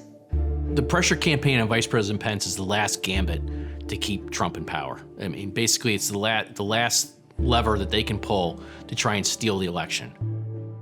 It was based on an obscure legal theory that the vice president had the power to overturn the election results. Greg Jacob was counsel to Vice President Pence. He conducted a thorough analysis of the role of the vice president in the joint session of Congress under the Constitution. I now recognize the gentleman from California, Mr. Aguilar. Mr. Jacob, did you go to the Vice President's residences on the morning of January 6th? Yes. And did the Vice President have a call with the President that morning? He did. We were told that a call had come in from the President. The Vice President stepped out of the room to take that call, and no staff went with him. The President had several family members with him for that call. I'd like to show you what they and others told the Select Committee about that call, along with never-before-seen photographs of the President on that call from the National Archives. When I entered the office the second time, he was on the telephone with who I later found out to be was the Vice President. Could you hear the Vice President or only hear the President's end? Only hear the president's end. At some point, it started off as a calmer tone and then became heated. Donald Trump is focused on this idea that Pence, wielding the gavel on January 6th, could single-handedly overturn the election because he was presiding over this final certification of the electoral votes. The conversation was pretty heated. It's an extraordinary thing. A president pressuring a vice president this way, insulting him that way, a person who had been nothing but loyal to him through all those months and years. Did Ms. Trump share with you any more details about what had happened? Her dad had just had an upsetting conversation with the vice president. It was a different tone than I'd heard him take with the vice president before. I mean, I think she was uncomfortable over the fact that there was obviously that type of interaction between the two of them. The word that she relayed to that the president called the vice president, I apologize for being impolite, but do you remember what she said her father called him? The P word. Trump told Pence, you have a choice. You can either be a patriot or you can be a pussy. Patriot means turn the election over to me. Being a pussy means being afraid to use your power. Mr. Jacob, how would you describe the demeanor of the vice president following the call with the president? When he came back into the room, I'd say that he was steely, determined, grim. In almost 4 years, it was the first serious break between Pence and Trump. Donald Trump had every expectation that he would go along with him on this. Why wouldn't he? He had done everything else up until now. Pence is a vice president who has been exceedingly loyal to Trump. For 3 years, 11 months, and however many days, Mike Pence never, ever broke with the president. Now Pence had to make a critical decision. Pence had just a clear conflict between what Trump wanted him to do and what the Constitution and the rule of law required him to do. I think he'd managed to navigate those conflicts in various ways over 4 years, not always, in my view, the right way. But this was such a blatant transgression. Pivotal to the plan was this man, John Eastman. Here's this law professor, a member of the Federalists. His role was to provide a sort of a pseudo-intellectual cover for legal arguments.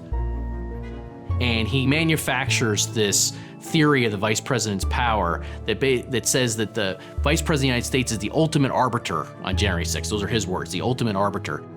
And Trump fully endorses Eastman's plan. Well, John Eastman was one of my law clerks. Perhaps 20, 25 years ago, I was greatly concerned that John had given the advice that he had given. Judge J. Michael Luttig is one of the leading conservative legal thinkers in the country. He served in administrations of President Ronald Reagan and George H.W. Bush. Judge Luttig had a kind of moral authority within the conservative community. A guy himself who had been shortlisted for the Supreme Court, was on a first-name basis with members of the Supreme Court. Judge Luttig, I had the incredible honor of serving as one of your law clerks. Another person who did was John Eastman. And you have written that Dr. Eastman's theory is, in your words, incorrect at every turn. Mr. Eastman said to the president that there was both legal as well as historical precedent for the vice president to overturn the election. This is constitutional mischief.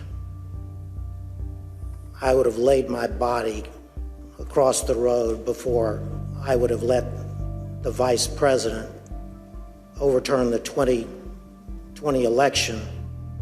I diagrammed his legal analysis from beginning to end and concluded that he was wrong at every turn of his analysis, every turn of his thinking. Judge Luttig, you wrote that the efforts by President Trump to overturn the 2020 election were, quote, the most reckless, insidious, and calamitous failures in both legal and political judgment in American history. What did you mean by that? Exactly what I said, Congressman. White House lawyers had also warned about Eastman's theories. But Trump persisted, summoning the vice president to the Oval Office. The Eastman Plan. It was the last option for Donald Trump. January 4th, 2021. In the Oval Office, John Eastman, President Trump. They pull Vice President Pence in. He's joined by his aides, Greg Jacob and Mark Short. Trump says to Pence in front of others, you have to now listen to John Eastman. You have to follow the Eastman Plan. Object to the certification. It's a pressure campaign. Pence says to Trump, I'm going to do what I can, Mr. President. I want to help you out, but I'm listening to my lawyers. He turns to Greg Jacob, his advisors, and he says, they're telling me I can't do it. I can't do it. It's not constitutional. It's not legal. Trump says you can do it. Listen to John. Mr. Jacob, during that meeting between the president and the vice president, what theories did Dr. Eastman present regarding the role of the vice president in counting the electoral votes? So during that meeting on the 4th, I think I raised the problem that Mr. Eastman's proposals would violate several provisions of the Electoral Count Act. Mr. Eastman acknowledged that that was the case. Pence turns to Trump and says, are you listening to this? Do you hear this? But Trump isn't listening to that. He just is banging away on Pence. You're the guy who's going to keep us in power.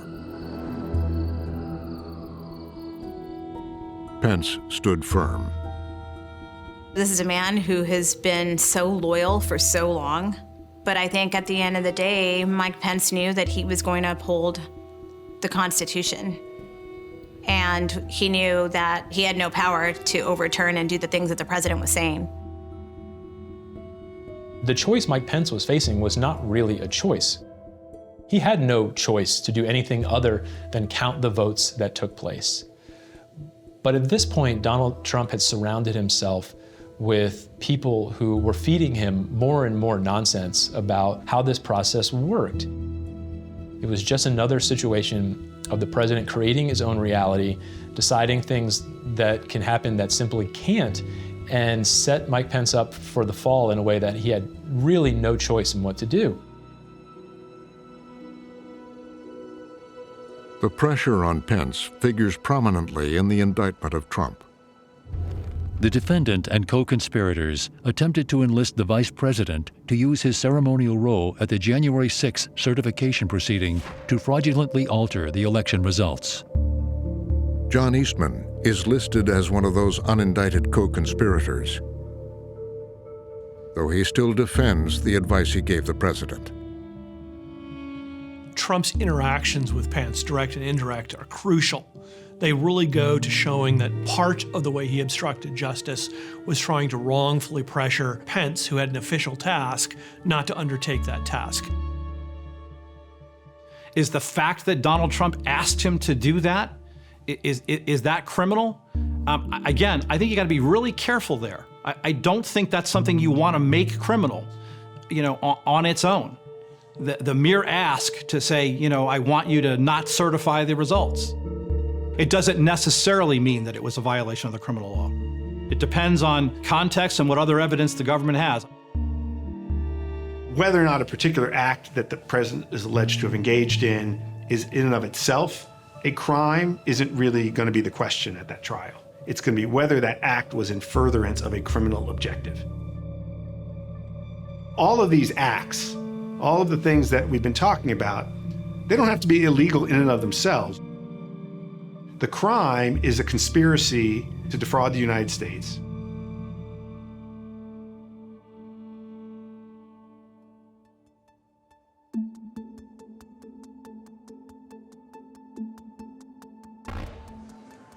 There's a lot of anticipation for today's hearings. The committee says it will present newly obtained evidence and testimony. In the midst of the January 6 committee's hearings, a dramatic moment. Live testimony from a White House advisor who was right there in the West Wing on January 6th. A surprise witness. During the Watergate hearings, there was only one surprise witness. It was Alexander Butterfield. Well, in the January 6 hearings, the surprise witness is Cassidy Hutchinson. Cassidy Hutchinson, a 25-year-old White House staffer. The most intimidating thing is all those cameras sitting 1 foot from her face taking pictures of her.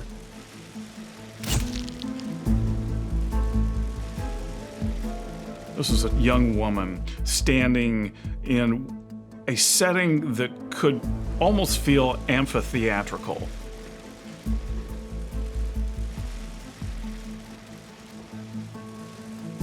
I was with Cassidy on the day of her testimony. During it, I'm sitting behind her. She was incredibly nervous, I think like any normal person would be to do this. There was a time beforehand where she wanted to back out because it was really scary to go up against the President of the United States and speak the truth is something that only a few people will know. She was a hardcore Trump loyalist, and she's getting ready to destroy the tribe that she gets her identity from. I've been there, right? I've been in that moment. That was pretty awe-inspiring, to be quite honest with you. I will now swear in our witness. Knowing how Trump had become so intimidating a person for people who crossed him, and this one young woman doing what so many other much older, frequently male staffers wouldn't do, which is come forward and testifying truthfully under oath. Whole truth and nothing but the truth, so help you God. Thank you. You may be seated. Inside the White House, Hutchinson had been a top aide to Trump's chief of staff, Mark Meadows, and in the room during key events the committee was investigating. Hutchinson was a crucial witness in terms of helping to shine a light on the president's state of mind because so few people were capable of doing that. Hutchinson revealed details about Trump's plans for January 6th. On January 2nd, 4 days before the attack on our Capitol, President Trump's lead lawyer, Mr. Giuliani, was meeting with White House Chief of Staff Mark Meadows and others. Ms. Hutchinson, we understand that you walked Mr. Giuliani out of the White House that night, and he talked to you about January 6th. What do you remember him saying?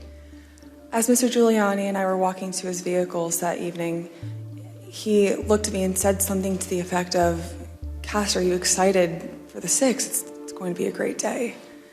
I remember looking at him saying, "Rudy, could you explain what's happening on the 6th? He had responded something to the effect of, "We're going to the Capitol. It's going to be great. The president's going to be there. He's going to look powerful." She clearly had nothing to gain by doing it. She was telling the truth as she saw it. This poised, composed young woman with no obvious axe to grind, as she's telling her story, it's the most powerful moment, I think, in the entire hearings. And I found Mr. Meadows in his office scrolling through his phone. I remember leaning against the doorway and saying, "I just had an interesting conversation with Rudy, Mark. Sounds like we're going to go to the Capitol." He didn't look up from his phone and said something to the effect of, "There's a lot going on, Cass, but I don't know. Things might get real, real bad on January 6th. Tensions are running high. 30,000 supporters of the president are gathering right now. They're having what they're calling a Stop the Steal rally. And on January 6th, Hutchinson was in the president's inner circle. I think the campaign is aware that January 6th would be the last stand. Once that certification happens on the 6th, that it's really over.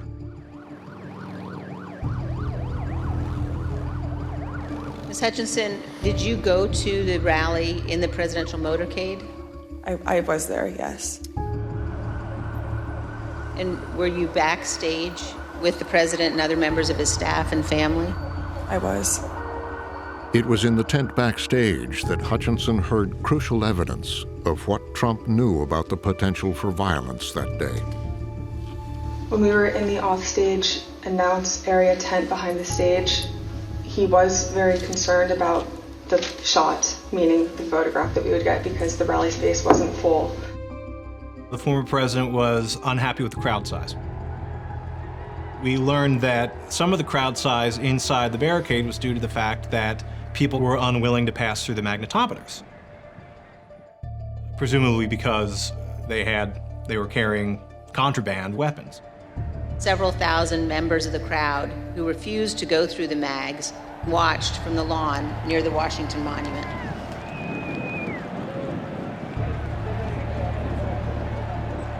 I overheard the president say something to the effect of, I don't effing care that they have weapons.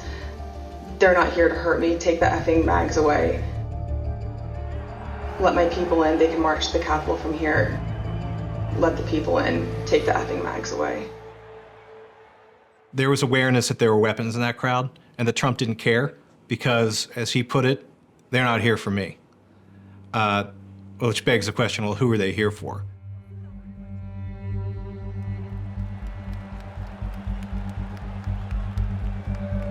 Let's reflect on that for a moment. President Trump was aware that a number of the individuals in the crowd had weapons and were wearing body armor. And here's what President Trump instructed the crowd to do. We're going to walk down, and I'll be there with you. We're going to walk down. We're going to walk down anyone you want, but I think right here we're going to walk down to the Capitol. Fight for Trump! Fight for Trump! Fight for Trump! Fight for Trump! And we fight. We fight like hell. And if you don't fight like hell, you're not going to have a country anymore. He told them to fight over and over and over again. And he told them if they don't fight, you're not going to have a country anymore. What could be more existential to his supporters than, if I don't fight here and now, America's gone? That's what he's telling them. And he focused the crowd on his last hope for overturning the election, Mike Pence. And Mike Pence, I hope you're going to stand up for the good of our Constitution and for the good of our country. He has not been able to convince Pence directly, but he's seeing the crowd for him there, and he was willing to continue the pressure campaign with an army. And if you're not, I'm going to be very disappointed in you, I will tell you right now. Look at that speech, at how many times he invokes the name Mike Pence. Over and over and over again. He is telling that crowd, not once, not twice, not 3 times, but many times, that the thing they want most, which is to keep Joe Biden from becoming president, that the one person that can make it happen is Mike Pence. Because you'll never take back our country with weakness. You have to show strength and you have to be strong. It's important not just to focus on what he said, but on the entire context, the way he had been spreading the big lie, that he had gathered people together, that he called the mob to Washington, D.C. For January 6th, specifically for this moment. This was sponsored by the President of the United States, who had lied to his own supporters and convinced them that something could happen on January 6th that would change the outcome of the election.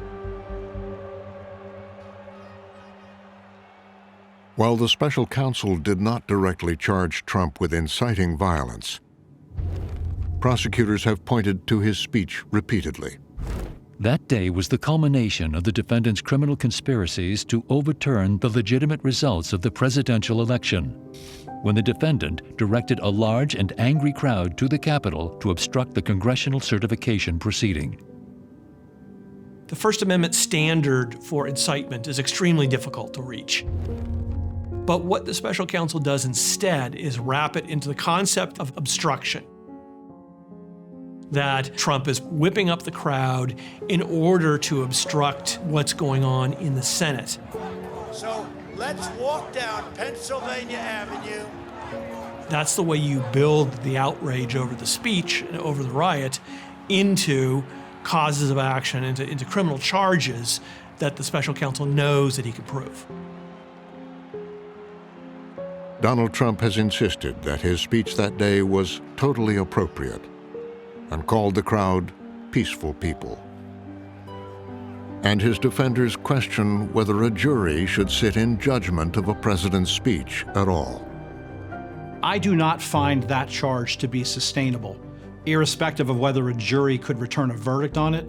I do not find that charge to be sustainable on appeal for First Amendment reasons. That's a bad idea. You don't like what happened there about what the president said, remove him from office, okay?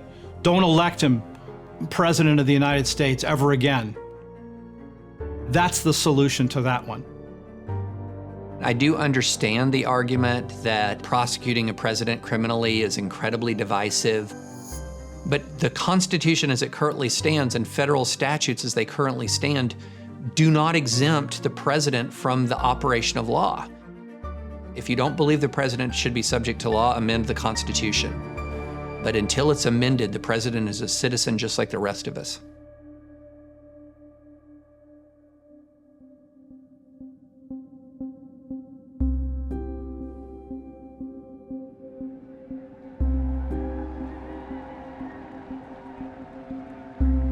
For the January 6th committee, a crucial question.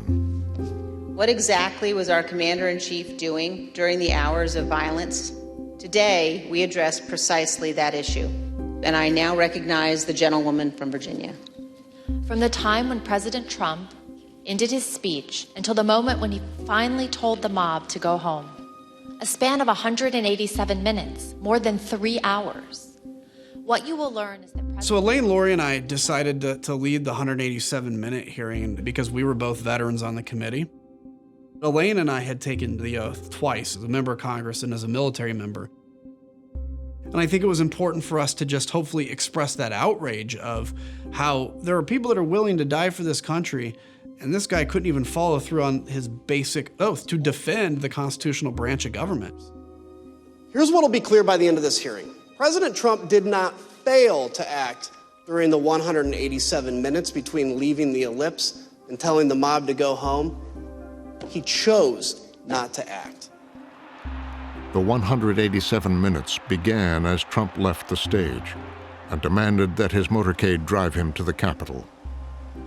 the president was still adamant to go to the Capitol, but his Secret Service detail was equally determined to not let him go. That led to a heated argument with the detail that delayed the departure of the motorcade to the White House. Later, Cassidy Hutchinson heard reports about what happened.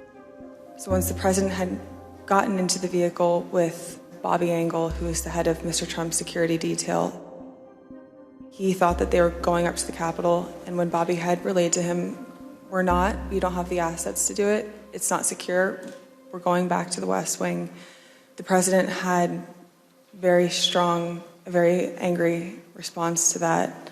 The president said something to the effect of, "I'm the effing president, take me up to the Capitol now." To which Bobby responded, "Sir, we have to go back to the West Wing."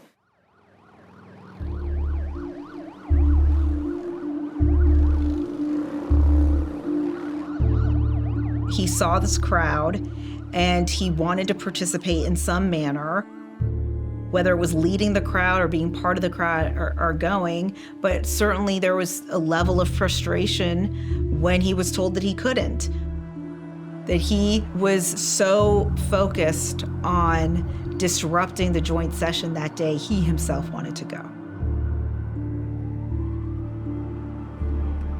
When he couldn't go to the Capitol with the crowd, the president returned to the White House.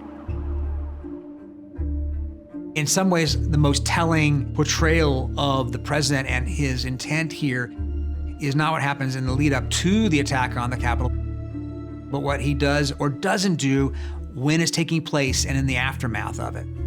President Trump went to the private dining room off the Oval Office. Witnesses told us that on January 6th, President Trump sat in his usual spot, at the head of the table, facing a television hanging on the wall. We know from the employee that the TV was tuned to Fox News all afternoon. This is real. It's happening on Capitol Hill. We're trying to get some ground truth to exactly what's happening on the ground. To your point broadly, this He's in that little private dining room off the Oval Office. The TV is on. He's watching it take place. He knows what's happening. He understands what's happening. And his instinct is to, in effect, egg them on. At 1:49, he tweeted out a link to the recording of his ellipse speech. This was the same speech in which he knowingly sent an armed mob to the Capitol. But President Trump made no comment about the lawlessness and the violence. They are locking down the Capitol complex. No one is allowed in or out. Now, just a few moments. The White House is just in shock. Many of them testified that they tried to get the president to take some sort of action to get the crowd to leave the Capitol. White House counsel Pat Cipollone was one of Trump's advisors urging action.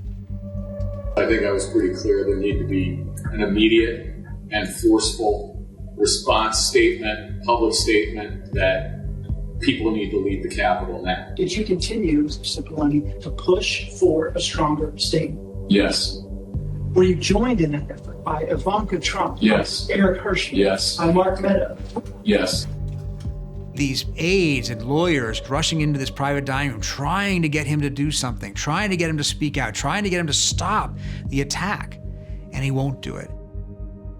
He was enjoying this. These were his people. He loved them.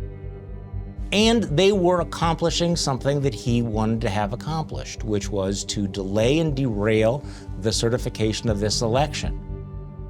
The committee saw it as evidence of what the president had been planning all along. It says volumes about the president's intent. It suggests that the president is reluctant to call this off, that he sees his people fighting as a potentially positive thing. His own daughter is encouraging him to more forcefully stop the violence. And the fact that he does not, 4 hours after being aware of the violence, tell people to go home, really, really powerful evidence of his intent. Now, look at what you've got now. You have protesters inside the Capitol building. The other big question is, where is the vice president? The Secret Service rushed Pence away from the crowd. If we lose any more time, we may lose the ability to leave. With the Capitol overrun, the president fired off a tweet about his vice president. Mike Pence didn't have the courage to do what should have been done to protect our country and our Constitution. Is that true? I'm hearing reports that Pence caved. I'm telling you, if Pence caved, we're gonna drag mother through the streets. As that tweet goes out at 2:24 p.m., his supporters see it, and there is an intense surge in the rioting. That tweet threw fuel on the fire. Mike Pence has betrayed the United States of America!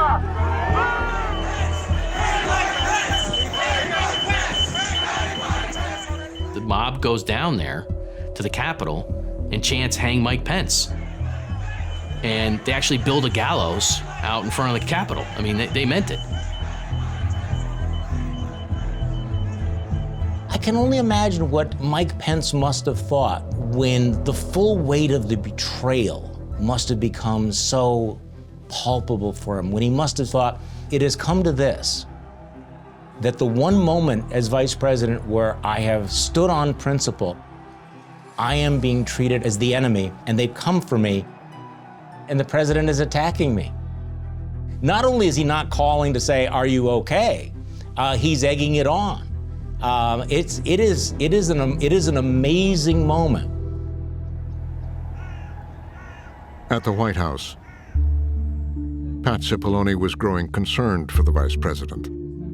I remember Pat saying, "Mark, we need to do something more. They're literally calling for the vice president to be effing hung." And Mark had responded something to the effect of, "You heard him, Pat. He thinks Mike deserves it. He doesn't think they're doing anything wrong." When the crowd is chanting, "Hang Mike Pence," he says, well, maybe our people have it right. Maybe Mike deserves it. Donald Trump embraced the whirlwind on January 6th. He, in his speech at the Ellipse, in his tweets afterwards, in his indifference to the pleas of his family and advisors to do something more, to call them up, he seemed to revel in the chaos and violence that he himself had unleashed.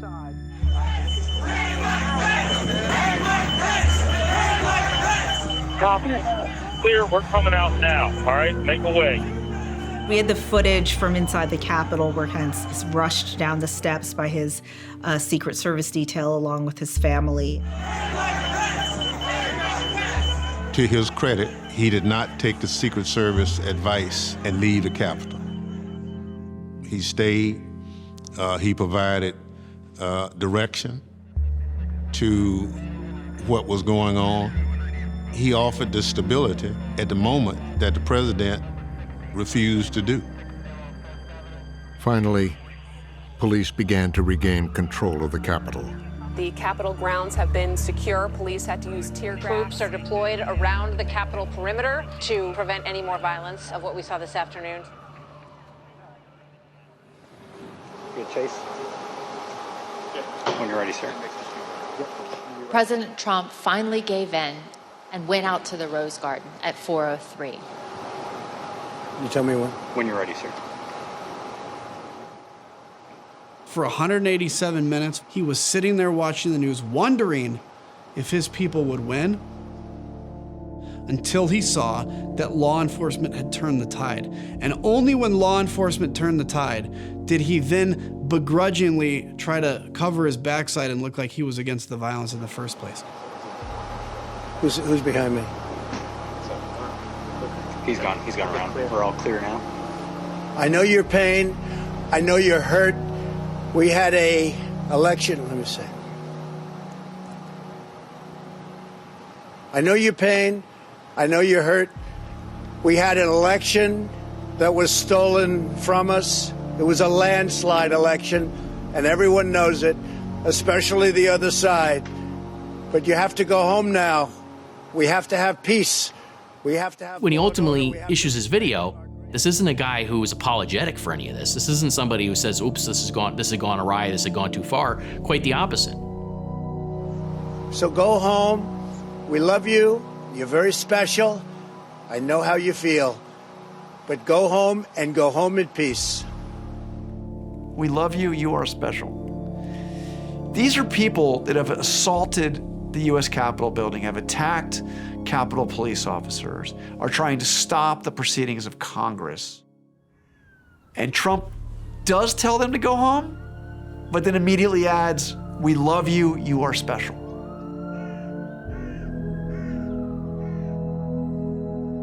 Special Counsel Jack Smith has cited those 187 minutes in his conspiracy case against Trump. The defendant's knowing and corrupt intent is clear from his actions and purposeful inaction during the attack on the Capitol. The prosecutor's going to show that as he got the result he hoped for, a big scene, a riot, and then of course he wasn't going to do anything to stop the riot because he had use to make of it. And that use was to use the people's fear to try to get them to do what he wanted.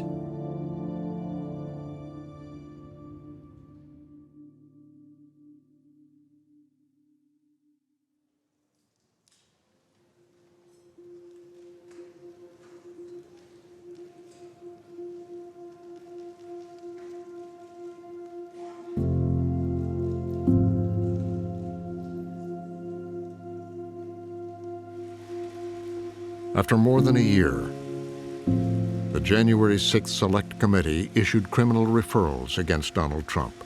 For the first time in American history, Congress has referred a former president to the Department of Justice for possible criminal prosecution. Jack Smith's indictment followed. A first in U.S. history. A former president criminally charged with... Special Counsel Jack Smith called the January 6th attack on the Capitol an attack that was fueled by lies. The criminal indictment contained it all. The false claims of fraud, the demands on Rusty Bowers, the phone call to Secretary Raffensperger, the conspiracy theories about Shay Moss and Ruby Freeman, the pressure on the Department of Justice, pushing Vice President Pence to overturn the election, and the president's actions on January 6th. But a criminal trial will be very different from the committee's hearings. A committee hearing is not a federal court trial.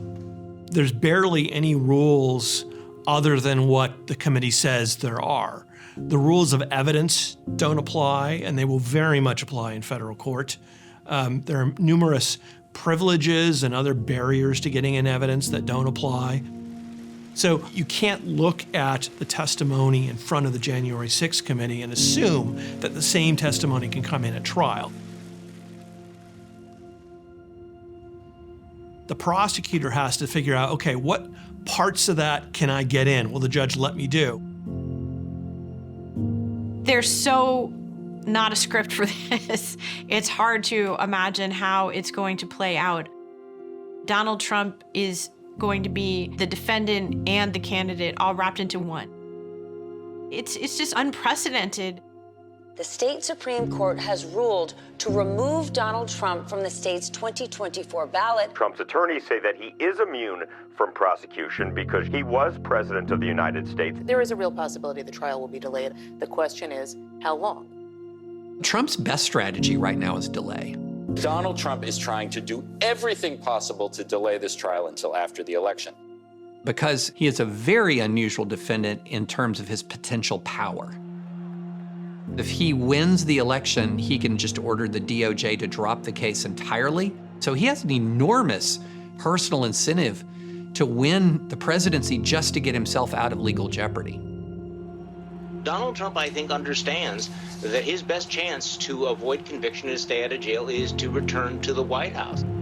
Trump's defense is aimed not just at the courts, but also the voters. About 6 in 10 Republican voters believe that the 2020 election was stolen. Republican voters don't believe January 6th was that big of a deal. Now, a looming prosecution, a presidential election, democracy on trial. The 2024 election is one where American democracy very much is on the table. From the rule of law to American democracy itself, too much is at stake.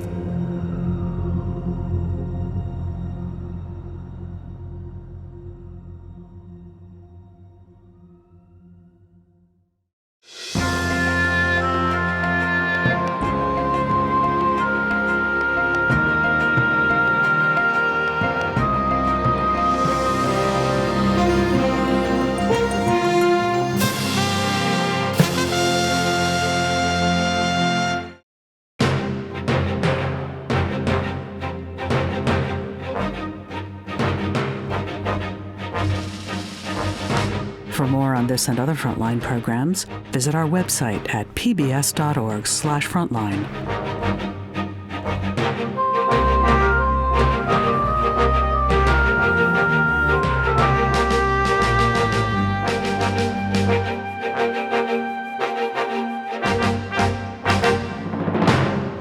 Frontline's Democracy on Trial is available on Amazon Prime Video.